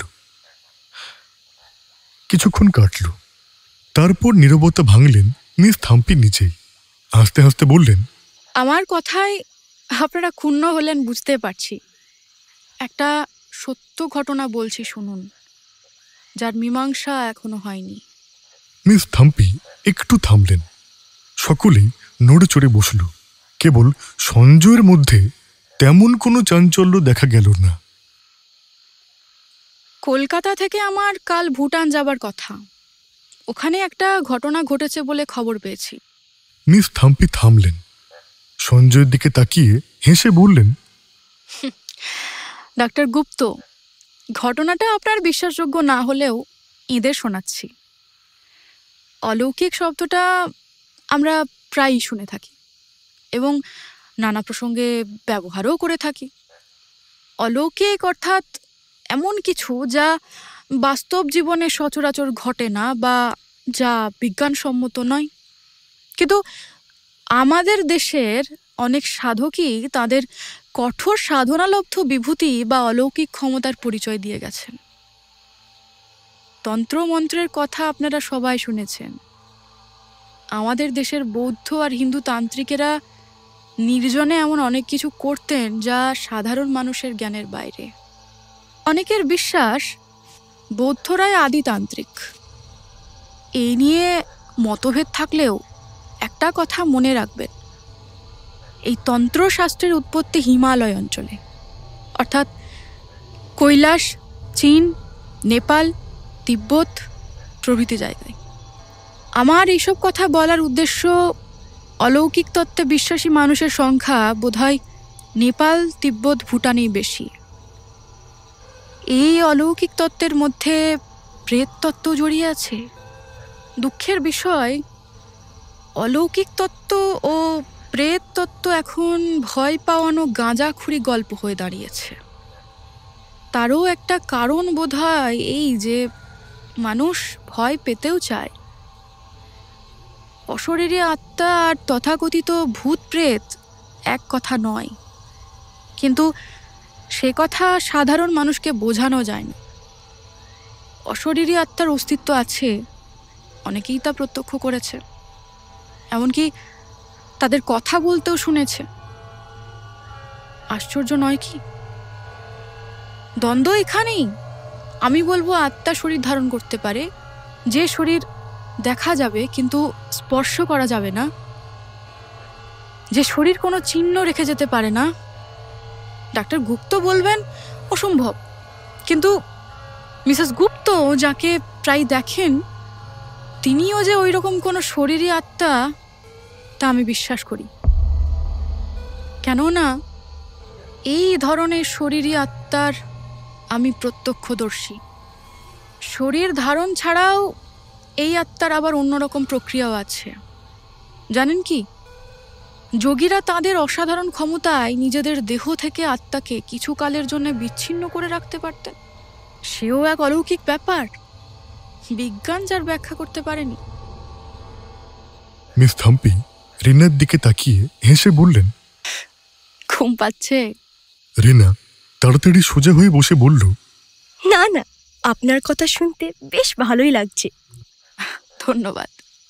বেশ, তাহলে প্রথমে যোগীদের দেহ থেকে আত্মাকে সাময়িকভাবে বিচ্ছিন্ন করার একটা গল্প বলি। বলে সঞ্জয়ের দিকে তাকিয়ে একটু হাসলেন। সঞ্জয় চাদরটা ভালো করে জড়িয়ে নিয়ে বললে, চালিয়ে যান।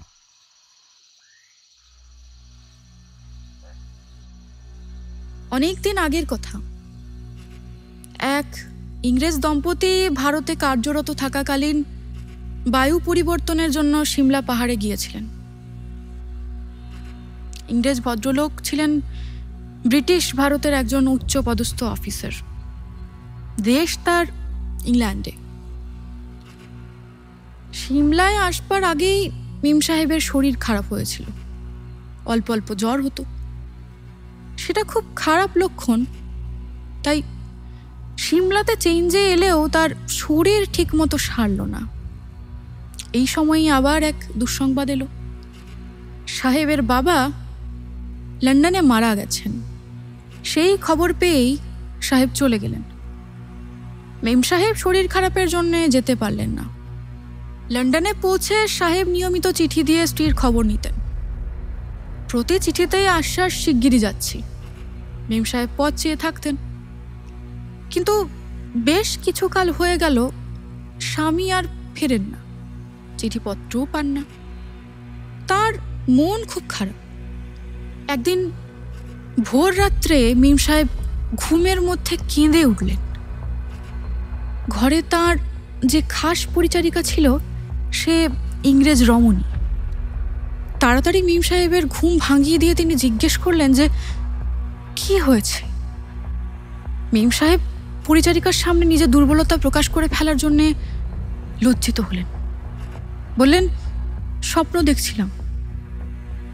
সাহেব কঠিন রোগে মৃত্যুশয্যায়, তাই তিনি আসতে পারছেন না। মিম সাহেব খাঁটি ইংরেজ মহিলা, তাই স্বপ্নকে স্বপ্ন বলে মেনে নিলেন, গুরুত্ব দিলেন না। কিন্তু গুরুত্ব না দিলেও তার মনটা অত্যন্ত ভার হয়ে রইল। মিম সাহেবের জন্য যে দাসী সে ছিল তিব্বতীয়। মনিবের মন খারাপ তারও দৃষ্টি এড়ায়নি। রোজই দেখে আর ভাবে মিম সাহেবকে জিজ্ঞেস করবে কি হয়েছে, কিন্তু জিজ্ঞেস করতে সাহস পায় না।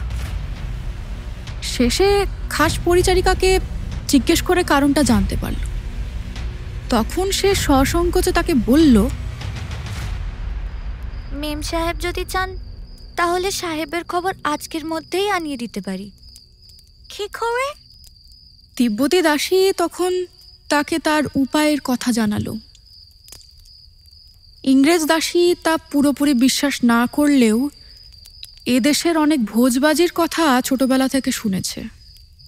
তাই তিব্বতীর কথা একেবারে উড়িয়ে না দিয়ে মিম সাহেবকে বলল।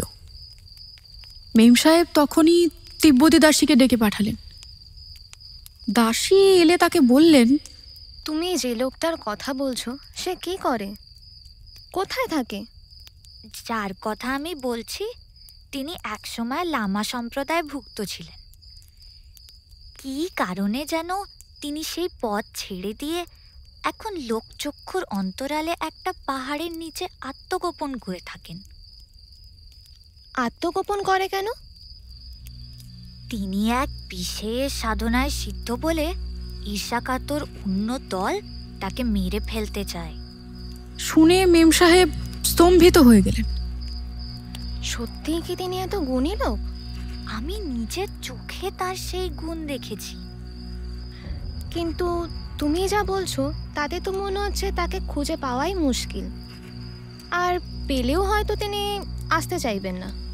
আমি চেষ্টা করে দেখতে পারি, যদি পাওয়া যায় তাহলে আজই উনি সাহেবের খবর এনে দেবেন। কোথায়, কত দূরে, কোন পাহাড়ের নিচে তিনি থাকেন? এখান থেকে ক্রোশ 3 দূরে ওই যে ধোঁয়ার মতন 3 চূড়ো পাহাড়টা দেখা যাচ্ছে, ওই কাছে উনি থাকেন। কিন্তু সমস্যা একটাই, উনি যদি তোমার কথায় আসতে না চান তাহলে কি আমি গিয়ে রিকোয়েস্ট করব? তার দরকার হবে না। তাছাড়া পথ দুর্গম, গাড়ি চলবে না, আপনার পক্ষে হেঁটে যাওয়াও সম্ভব নয়। মিম সাহেব চুপ করে রইলেন। দাসী বলল, তার কাছে যেতে হলে যেতে হবে গোপনে, কেননা তার শত্রুরা তাকে খুঁজে বেড়াচ্ছে। শুনে মেম সাহেব হতাশ হয়ে পড়লেন। তখন দাসী বলল, আপনি অনুমতি দিলে আমি নিজে গিয়ে একবার চেষ্টা করতে পারি। মেম সাহেব সানন্দে অনুমতি দিলেন।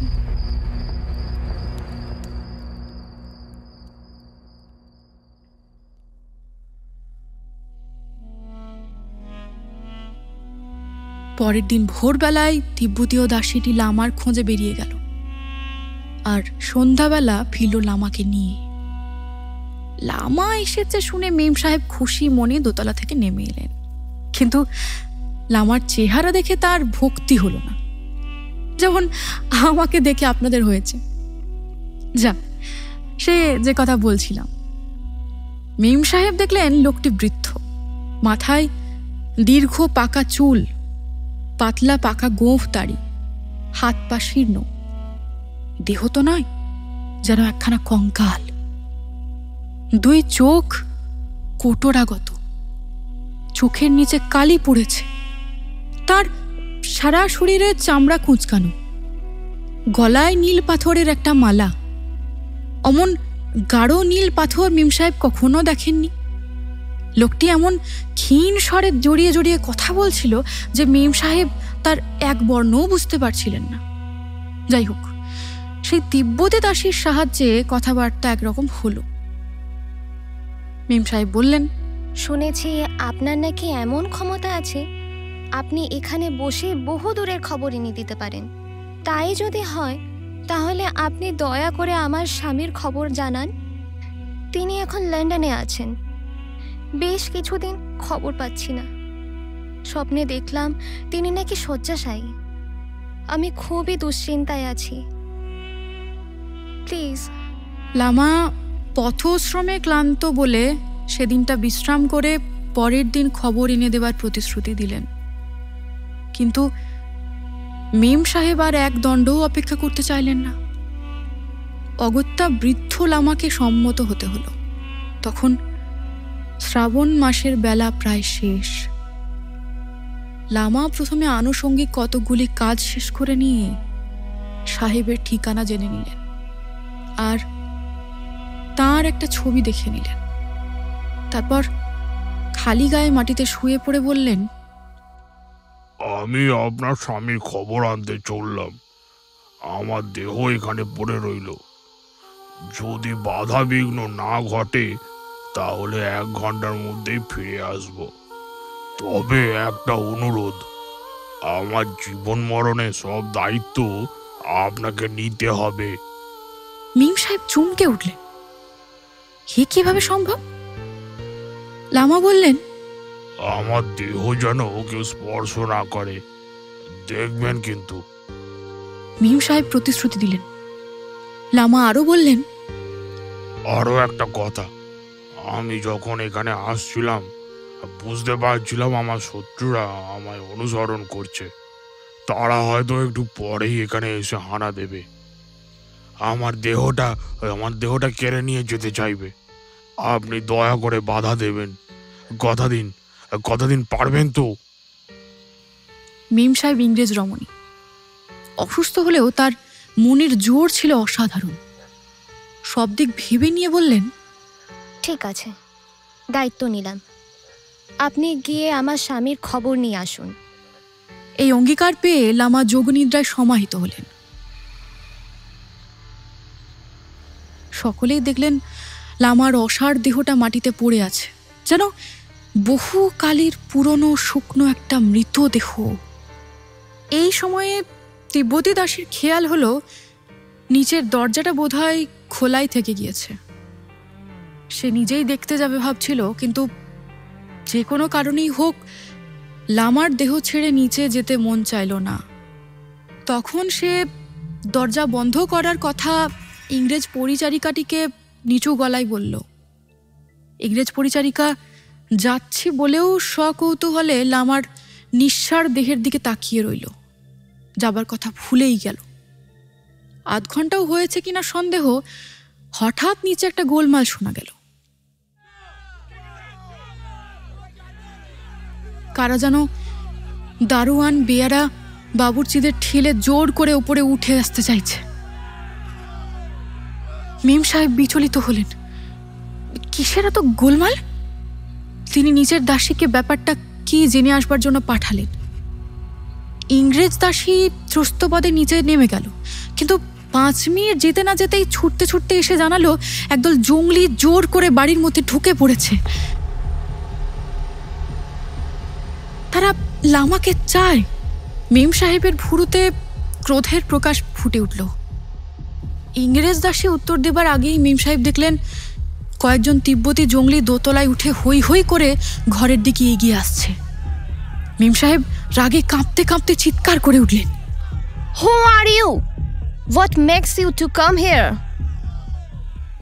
তারা মেম সাহেবের কথা বুঝলো না, বুঝতে চাইলেও না। তাদের সকলের দৃষ্টি তখন লামার দেহের ওপর। বাড়িতে তেমন লোকজন নেই যে সেই উন্মত্ত লোকগুলোকে বাধা দেয়। জঙ্গলি লোকগুলো বোধহয় তা বুঝতে পেরেছিল, তাই তারা নির্ভয়ে ঘরের দিকে এগিয়ে আসতে লাগলো। ইংরেজ দাসী তখন ভয়ে থরথর করে কাঁপছে। সে পুলিশ ডাকার জন্য জানলার দিকে ছুটে যাচ্ছিল। মেম সাহেব তাকে আটকালেন, কঠিন স্বরে বললেন, চুপ করে দাঁড়িয়ে থাকো। তারপর 1 মিনিটের মধ্যে ছুটে গিয়ে ড্রয়ার থেকে গুলি ভরা রিভলভারটা এনে দুবার ফায়ার করলেন। সঙ্গে সঙ্গে লোকগুলো যে যেদিকে পারলো পালালো। যাও, দরজা লাগিয়ে এসো বলে মেম সাহেব ইজি চেয়ারে বসে হাঁপাতে লাগলেন। তার শরীর একেই দুর্বল, তার উপরেই উত্তেজনা। রিভলভারটা কিন্তু তখনও তার হাতের মুঠোয়। তিব্বতী দাসী তখনও লামার দেহের উপর তাকে স্পর্শ না করে দুহাত দিয়ে আগলে বসেছিল। এবার সে উঠে নিজের জায়গায় গিয়ে বসল।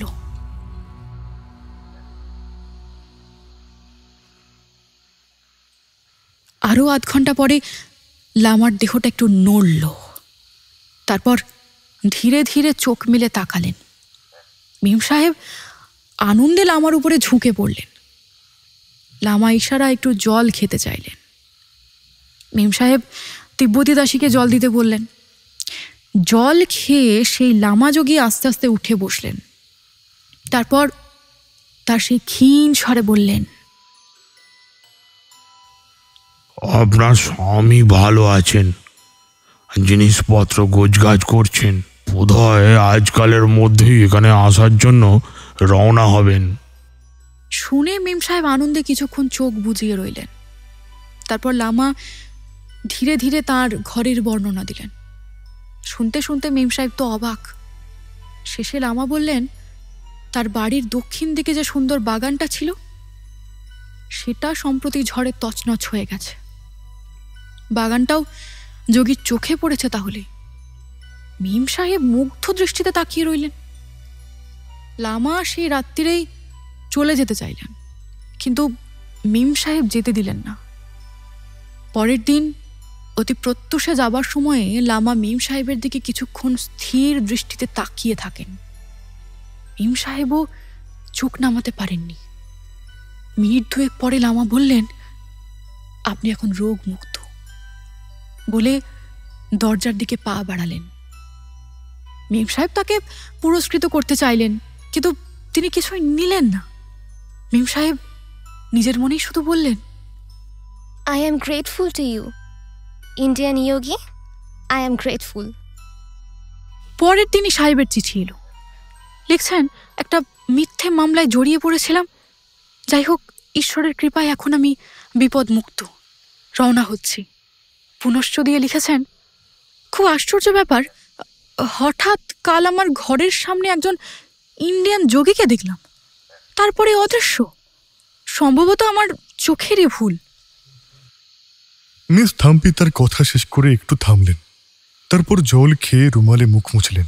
এই কাহিনী আপনাদের শোনাবার উদ্দেশ্য এটাই যে এও এক ধরনের অলৌকিক ক্রিয়া, কিন্তু এটা এটা ম্যাজিক বা জাদু নয়। এ যোগ সাধনা। এই যোগের দ্বারাই আপনি এই মুহূর্তে কি ভাবছেন তা বলে দেওয়া যায়। এই যোগের দ্বারাই আগামী 24 ঘন্টার মধ্যে আপনার জীবনে উল্লেখযোগ্য কোনো ঘটনা ঘটবে কিনা জানানো যায়। কঠিন ব্যাধির কারণ ও উৎপত্তি স্থল ধরা যায়। এই যোগ যার আয়ত্ত, তিনি তেমন তেমন বাড়িতে ঢুকেই বলতে পারেন যে সেখানে কোনো অশরীরী আত্মার আবির্ভাব ঘটে কিনা। বিজ্ঞানে কিন্তু এর ব্যাখ্যা মেলে না। অশরীরী আত্মার টের পাওয়া যায়। মিস থাম্পির এই কথায় সকলেই যেন একটু বিচলিত হল। একটু থেমে মিস থাম্পি বললেন, এরকম অনেক তথ্য রবার্ট ডাল আভেলের footfalls on the boundary of another world বইটিতে পাওয়া যায়। পুরনো কোনো বড় লাইব্রেরিতে খোঁজ করে দেখতে পারেন। Of course you would be so interested. থামলেন, ঘড়ির দিকে তাকালেন। 12:30। গল্পে গল্পে অনেক রাত হয়ে গেছে। মিস থাম্পি বললেন, তাহলে এবার শুতে যাওয়া যাক। কিন্তু আপনি ভুটানে কেন যাচ্ছেন বললেন না তো? শুনতে চান? মান্তু আর রিনা দুজনেই উৎসাহে বলে উঠল, নিশ্চয়ই। আপনি? মিস থাম্পি সহাস্যে সঞ্জয়ের দিকে তাকালেন। সঞ্জয় সলজ্জভাবে বলল, আমার না বড্ড ঘুম পাচ্ছে, কাল সকালেই তো আবার ছুটতে হবে। তুমি তবে ও ঘরে গিয়ে শোগে। সঞ্জয় অবশ্য গেল না। আপাত মস্তক চাদর মুড়ি দিয়ে চোখ বুজে বসে রইল। মিস থাম্পি বললেন, বিস্তৃত করে বলতে গেলে রাত শেষ হয়ে যাবে। সংক্ষেপে বলি, ভুটানে যাচ্ছি সেখানকার একটি মেয়েকে স্টাডি করতে। ডাক্তার কুমার আমার খুব পরিচিত। তিনি সম্প্রতি সাদার্ন ভুটানের ডিস্ট্রিক্ট টাউন সার্ভেঙে গিয়েছেন সেখানকার হাসপাতালের এমও হয়ে। ওখান থেকে তিনি আমায় কয়েকখানা চিঠি লিখেছেন। ডাক্তার কুমার ওখানে কোয়ার্টারে একা থাকেন। রাঁধা বাড়া করার জন্য উনি একটি লোক খুঁজছিলেন। অনেক কষ্টে একটি মেয়ে পান। মেয়েটির নাম সুখমতি, বয়স ওই 19-20। মেয়েটি কথা বলে না, কিন্তু সে বোবা নয়, কেননা সে শুনতে পায়। মেয়েটির কোনো অভিব্যক্তি নেই, শুধু যন্ত্রের মতো কাজ করে যায়। সে সারাদিন কোয়ার্টারে থাকে, কিন্তু ঠিক রাত 9টা বাজলেই সে বাড়ি চলে যায়, ব্যতিক্রম হয় না। ডাক্তার কুমার কিন্তু খুব হুঁশিয়ার লোক। তিনি যখনই কোনো কাজের লোক লাগান তখনই তার ঠিকানা নিয়ে রাখেন। সুখমতিরও ঠিকানা নিয়েছিলেন। এদিকে সুখমতি কাজে লাগার 2 দিন আগে পাহাড়তলিতে একটা জিপ অ্যাক্সিডেন্ট হয়। সেটাও নাকি অদ্ভুত ঘটনা। যাই হোক, জিপে যেসব লোক ছিল তারা সবাই থিতলে মরে যায়। ওদের মধ্যে একটি যুবতী মেয়ে ছিল, তার লাশ কিন্তু পাওয়া যায়নি। অথচ সেই নিদারুণ অ্যাক্সিডেন্ট থেকে কেউ যে বেঁচে পালাবে তাও নাকি অসম্ভব। যাই হোক, সেদিনের মতো লাশ 3টে হাসপাতালের ল্যাবরেটরি ঘরের কাছে রাখা হয়। একদিন হাসপাতালের দারোয়ান দিন বাহাদুর ভয়ে কাঁপতে কাঁপতে ডাক্তার কুমারকে বলল,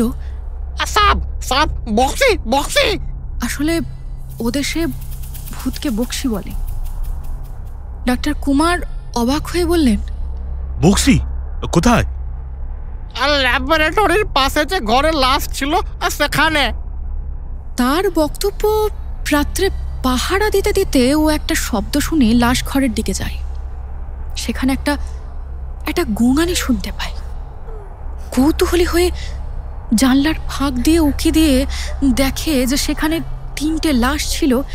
সেখানে একটা মেয়ে শোবার জায়গা করে নিতে চাইছে, কিন্তু যেন কিছুতেই জায়গা পাচ্ছে না। মেয়েটার গায়ে জামা কাপড় কিছুই ছিল না। তারপর যে কথাটা দিন বাহাদুর এতটুকু ইতস্তত না করে বলে ফেলল, তাই এই যে মেয়েটা সুখমতি ছাড়া আর কেউ নয়। ডাক্তার কুমার চমকে উঠলেন। তিনি অবিশ্বাস করলেন। দিন বাহাদুর হলপ করে বলল, সে খুব ভালো করে নজর করে দেখেছে, সে সুখমতি। ডাক্তার কুমার তবু যখন বিশ্বাস করতে চাইলেন না, তখন দিন বাহাদুর বলল, ঠিক আছে, আজই দেখা যাক। সুখমতি রাত্রিরে কি করে। সেদিনও সুখমতি ঠিক রাত 9টায় কাজ ছেড়ে চলে গেল। দিন বাহাদুর তখন ডাক্তার কুমারের কোয়ার্টারে। সুখমতি যখন চলে যাচ্ছে, দিন বাহাদুর তখন ফিস ফিস করে বলল,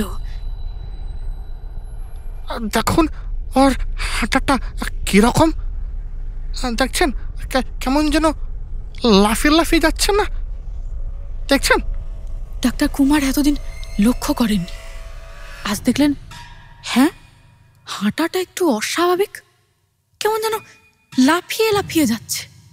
আর সেই সঙ্গে তার লম্বা হাত দুটো যেন বড্ড বেশি দুলছিল। রাত 2টোয় ডাক্তারকে নিয়ে দিন বাহাদুর সুখমতির ঠিকানা খোঁজ করতে বেরোলো।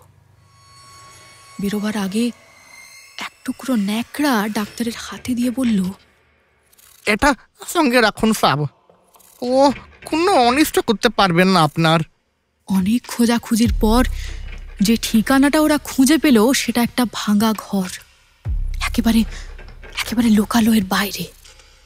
সুখমতি, সুখমতি, সুখমতি কোথায়? সুখমতি! ডাক্তার ডাকাডাকি করলেন, কিন্তু কারোর সাড়া পেলেন না। তখন দুজনে দুটো টর্চ জ্বেলে ভিতরে ঢুকলেন। কেউ কোথাও নেই, শুধু সুখমতির ছাড়া কাপড়টা পড়ে আছে। এই পর্যন্ত বলে মিস থাম্পি থামলেন। খুবই আশ্চর্যের ব্যাপার। এ বিষয়ে আপনার কি মনে হয়? আগে ভুটানে গিয়ে সুখমতিকে দেখি, নিজে না দেখে না কথা বলে আমি কোনো কমেন্টে করব না।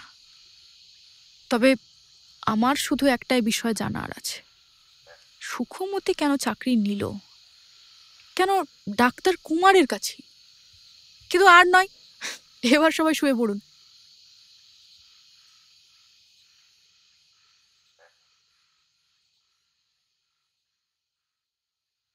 শীতের রাত, গোটা শহর যেন কম্বলে মুড়ি দিয়ে শুয়ে পড়েছে। সামনে যশোর রোড যেন দেহ প্রসারিত করে একটু বিশ্রাম নিচ্ছে। ওদিকে সঞ্জয় বসে বসেই কখন ঘুমিয়ে পড়েছে, মাথাটা হেলে পড়েছে চেয়ারে। শুধু এরা তিনজনই জেগেছিল এতক্ষণ। এই সময়ে হঠাৎ পুপু কেঁদে উঠল। সেই মর্মান্তিক যন্ত্রণায় কেঁদে ওঠা। রিনা চমকে উঠে ছুটে গিয়ে পুপুকে বুকে তুলে নিল। সঞ্জয়ের ঘুম ভেঙে গেল। লাফিয়ে ছুটে গেল পুপুর বিছানায়। এ কান্না যে তাদের চেনা। কি হলো, কি হলো? মান্তু রিনার কাছে গিয়ে বসল। শুধু মিস থাম্পি স্থির হয়ে বসে পুপুর দিকে তাকিয়ে রইলেন। কান্না থামে না। দেখতে দেখতে পুপুর সমস্ত মুখটা যেন কিরকম হয়ে গেল। রিনা আর্তস্বরে বলে উঠল, কি হবে? কান্না থামছে না যে। রিনা জানে এ কান্না থামাবার সাধ্য ডাক্তারের নেই। মিস থাম্পি উঠে দাঁড়ালেন। একবার ভুরু কুঁচকে খোলা দরজা দিয়ে সিঁড়ির দিকে তাকালেন। তারপর গায়ের চাদরটা ফেলে দিয়ে পুপুর কাছে এগিয়ে গেলেন। পুপু তখন কাঁদতে কাঁদতে ধনুকের মতো বেঁকে যাচ্ছে। রিনা পাগলের মতো মিস থাম্পির হাত দুটো চেপে ধরে কেঁদে উঠল। কি হবে? এমন করে তো কখনো কাঁদে না। সেই অশরীরীর আবির্ভাব হলেই যে পুপু কেঁদে ওঠে, মিস থাম্পি আগে তা শুনেছিলেন। তিনি এক দৃষ্টে কিছুক্ষণ পুপুর দিকে তাকিয়ে রইলেন। তারপর আস্তে আস্তে একবার তার গায়ে হাত বুলিয়ে দিলেন। রিনাকে বললেন, তুমি এবার ওকে বুকে তুলে নাও। ও ঘুমোতে পারবে না, দেখছেন না, দেখছেন না? আমি বলছি ঘুমোবে, তুমি বুকে নাও। আদেশের সুরে বললেন মিস থাম্পি। রিনা পুপুকে বুকের কাছে টেনে নিতেই পুপুর কান্না আস্তে আস্তে থেমে গেল। তারপর 5 মিনিটের মধ্যে ঘুমিয়ে পড়ল। এবার মিস থাম্পি উঠে দাঁড়ালেন। স্থির গম্ভীর স্বরে বললেন, সে বোধহয় এসেছে, আপনারা তাড়াতাড়ি শুয়ে পড়ুন। সঞ্জয়ও কেমন যেন চঞ্চল হয়ে উঠল, কিন্তু সে যে আজ কোথায় শোবে ভেবে পেল না। মিস থাম্পি বললেন, শোবার ব্যবস্থা আমিই করে দিচ্ছি। বাইরের ঘরে ডিভানে মিসেস গুপ্ত যেমন বাচ্চাকে নিয়ে শুয়েছেন, শোন আপনি শোন মেঝেতে এইখানে। ডাক্তার গুপ্ত, আপনি প্লিজ চলে যান ভেতরের ঘরে, নিশ্চিন্তে ঘুমন গিয়ে। আপনি? আমি শোবো না, বসে থাকবো সিঁড়ির মুখে। আজকে রাতের মতো আমার কথা অনুগ্রহ করে শুনবেন। বলে নিজেই একটা চেয়ার টেনে নিয়ে ঘর থেকে বেরিয়ে গেলেন। অনেকক্ষণ পর্যন্ত কেউই ঘুমোতে পারল না, কিসের যেন দুঃসহ প্রতীক্ষা।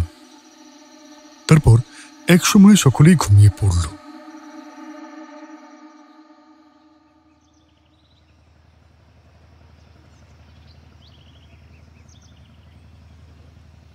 সবার আগে ঘুম ভাঙল মান্তুর, প্রায় সঙ্গে সঙ্গে রিনার। দুজনেই একবার মুখ চাওয়াচাই করল। রাত্রিটা তাহলে নিরাপদেই কেটেছে। সঞ্জয় তখনও ঘুমাচ্ছে, কিন্তু মিস থাম্পি, তিনি কি এখনো বাইরে বসে আছেন? তাড়াতাড়ি এরা দুজনে বাইরে বেরিয়ে এলো। দেখল মিস থাম্পি নেই, শূন্য চেয়ারটা শুধু পড়ে রয়েছে। দুজনের মুখ শুকিয়ে গেল। উনি কোথায় গেলেন? তাই তো বলেই রিনা সঞ্জয়কে ঘুম থেকে তুলে সব কথা বলল। সঞ্জয় ব্যস্ত হয়ে বেরিয়ে এলো। তখনও ভোর হয়নি। শীতের কুয়াশায় চারিদিক পর্দা ঢাকা। বাড়ির অন্যান্য ভাড়াটেরা তখনও সুখনিদ্রায় নিশ্চিন্ত। সঞ্জয় কি করবে ভাবছে। এমনি সময় সিঁড়িতে হালকা চটির শব্দ। মিস থাম্পি উপরে উঠে আসছেন। উফ বাবা, এই কুয়াশায় কোথায় গিয়েছিলেন? প্রাতঃভ্রমণে কম্পাউন্ডের মধ্যেই ঘুরছিলাম। বেশ পুরনো আমলের বাড়ি। ফোয়ারার সামনে যে স্ট্যাচুটা, সেটা কোনো অবস্থাপন্নরই কীর্তি। তার রুচিটা পবিত্র ছিল না। চলুন ভেতরে গিয়ে বসি, একটু গরম কফি খাবো। কফি খেতে খেতে সকলেই উদ্গ্রীব হয়ে মিস থাম্পির দিকে তাকিয়ে রইল, কিছু শোনার অপেক্ষায়। কিন্তু মিস থাম্পি একটি কথাও বললেন না। কফি খাওয়া শেষ হলে মান্তুকে বললেন, এবার আমাদের যেতে হবে। সঞ্জয় আর থাকতে পারল না, বলল, কিন্তু কাল রাত্রিরের এক্সপিরিয়েন্স তো কিছু বলছেন না। বললে কি আপনি বিশ্বাস করবেন? শুনতে দোষ কি? তবে শুনুন, একটা প্রতিহিংসা পরায়ণ হিংস্র আত্মা এ বাড়িতে আছেই। সে ক্ষতি না করে যাবে না। এর চেয়ে বেশি কিছু জানতে চাইবেন না, প্রমাণ দিতে পারবো না। তাহলে আপনি বলছেন রিনা যা দেখে তা ঠিক? হ্যাঁ, অবশ্যই। প্রতিকার? আমার মনে হয় বাড়িটা ছেড়ে দেওয়াই ভালো। কিন্তু সে কি করে সম্ভব? আমি নিজে ডাক্তার, বৈজ্ঞানিক প্রমাণ ছাড়া অশরীরী আত্মার অস্তিত্ব মানতে পারি না। মিস থাম্পি তার বিশেষ হাসিটি একটু হাসলেন, কিছু বললেন না। আধ ঘন্টার মধ্যেই মান্তু আর মিস থাম্পি প্রস্তুত হয়ে নিল। যাবার সময় মিস থাম্পি বললেন, ডাক্তার গুপ্ত, আপনার সংস্কার মুক্ত মন আর সাহসের প্রশংসা করি, কিন্তু আমার একটা কথা মনে রাখবেন। যদি দেখেন আপনার ছেলেটি ক্রমশই অসুস্থ হয়ে পড়ছে, তাহলে অনতি বিলম্বে বাড়ি ছেড়ে দেবেন। বলে হাতে ব্যাগটা তুলে নিয়ে নিচে নামতে লাগলেন। রিনা বিহবল দৃষ্টিতে তাকিয়ে রইল। কদিন হলো মিস থাম্পি চলে গিয়েছেন, মান্তুর সঙ্গেও যোগাযোগ নেই। রিনার মনটা তাই একটু খারাপ ছিল। দুঃসময়ে নিজের লোক ছাড়াও প্রকৃত বন্ধুর সান্নিধ্য যে কত দরকার হয়, মান্তুকে পেয়ে রিনা তা বুঝতে পেরেছে। বেলা তখন 4টে। পুপুটা কদিন ধরে ঘ্যান ঘ্যান করছে। শীতটাও বেশ জোরে পড়েছে। বিকেলবেলায় কখনো কখনো পুপুকে নিয়ে রিনা নিচে কম্পাউন্ডে নেমে আসে। কম্পাউন্ডে বেশি ভিড় থাকলে নিচে নামে না, সংকোচ হয়। তার যেন মনে হয় সবাই তাকে একরকমভাবে দেখছে। তাই নিজেকে মনে হয় যেন তাদের কাছে অতিপ্রাকৃত জগতের কেউ।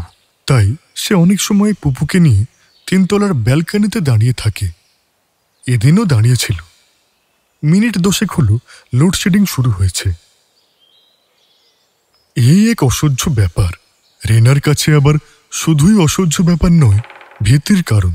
নিচে ছেলেরা খেলা করছে, বৃদ্ধরা বেঞ্চিতে বসে নিশ্চিন্ত মনে সম্ভবত সাংসারিক বিষয় নিয়ে গল্প করছে। বন্দনার মা কোথায় বেরিয়েছিলেন, কিছু জিনিস কিনে রিক্সা থেকে নামলেন। আচ্ছা, মিস থাম্পিজি এসে এক রাত এখানে কাটিয়ে গেলেন, বন্দনা বা বন্দনার মা কি তা জানেন? জানলেও এদের সেরকম গায়ে পড়া কৌতূহল নেই, এটা অবশ্য ভালোই। বড় অদ্ভুত মহিলা মিস থাম্পি। প্রথম যেদিন রিনা ওকে দেখে সেদিন ভালো লাগেনি, কিন্তু এ বাড়িতে তাকে খুবই ভালো লাগলো। মিস থাম্পি এ বাড়ি সম্বন্ধে কি যেন বললেন, ছেড়ে দেওয়াটাই উচিত। একদিক দিয়ে সে খুশি, আর যাই হোক তার মানসিক রোগ হয়নি। এতদিন তাহলে যা দেখেছে, যা বলেছে সব সত্যি। সঞ্জয় কি এবার তা বুঝতে পেরেছে? তাহলে কি আর একদিনও এ বাড়িতে থাকা উচিত? মিস থাম্পির কথায় ইভিল স্পিরিট আছে, যে দুরাত্মা, হিংস্র, কুটিল, শাসিয়ে যায়। রিনার গায়ে কাঁটা দিয়ে উঠল। ঠিক তখনই হঠাৎ পুপু কেঁদে উঠল আবার। রিনা ভোলাতে লাগলো, কাঁদে না, কেন কাঁদছো বাবু? ওই দেখো ছেলেরা কেমন বল খেলছে, তুমিও বড় হয়ে বল খেলবে কেমন? একদম কেঁদো না, তোমার বাপি তোমায় বল কিনে দেবে, সুন্দর লাল বল, কেমন? একদম কেঁদো না। পুপুর কান্না তবু থামল না, দ্বিগুণ জোরে কাঁদতে লাগলো। রিনা মনে মনে সঞ্জয়ের জন্য ব্যস্ত হচ্ছিল। সন্ধ্যের সময় লোডশেডিং হলে কিছুতেই একলা থাকতে ভালো লাগে না, কিন্তু পুপুর ডুকরে ডুকরে কাঁদছে কেন, বেঁকে বেঁকে যাচ্ছে। এই কান্নাটা যেন রিনার বুক কাঁপতে শুরু করলো। তাহলে কি এই সন্ধেবেলাতেই? তখনই রিনার মনে হলো ঘরের মধ্যে যেন কিসের চাপা শব্দ। তারপরই হঠাৎ একটা দমকা হাওয়ায় ঘরের জানলাগুলো সশব্দে খুলে গেল। ঘরের দিকে তাকাতেই রিনার মেরুদণ্ডের মধ্যে দিয়ে একটা হিম স্রোত বয়ে গেল। দেখল ঘরের মধ্যে একটা ধোঁয়ার কুণ্ডলী মেঝে থেকে ক্রমাগত উপরে উঠছে।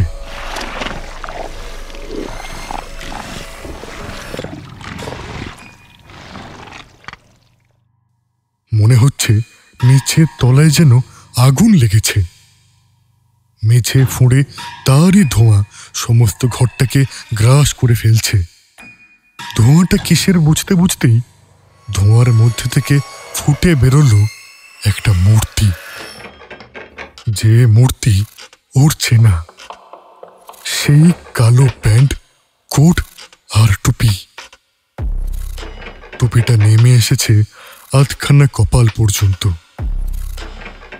তারপরেই মূর্তিটা দুরন্ত গতিতে ঘুরপাক খেতে লাগল। রিনা ভয়ে কাঠ হয়ে সেই দিকে তাকিয়ে রইল। ক্রমে মূর্তির চোখে মুখে একটা হিংস্র ভাব ফুটে উঠল। রিনা স্পষ্ট বুঝতে পারল মূর্তিটা দাঁতে দাঁত চেপে কি যেন বলছে। রিনার শুনতে ইচ্ছে করছিল না, তার এত ভয় করছিল, ভয়ে সে থরথর করে কাঁপছিল। তবু ইচ্ছার বিরুদ্ধেই শোনার জন্য কান পাততে হলো। কেউ যেন হুকুম করছে, আমি যা বলি শোনো। একটা চাপা হিস হিস শব্দের ভেতর দিয়ে ছেঁড়া ছেঁড়া কয়েকটা কথা বেরিয়ে এলো। আগামী শনিবার রাত 2টায় আমি আসবো, তুমি যাবে নইলে। বলেই মূর্তিটার মরচে ধরা লোহার শাবলের মতো দুখানা অদ্ভুত সরু সরু হাত এগিয়ে আসতে লাগলো পুপুর দিকে।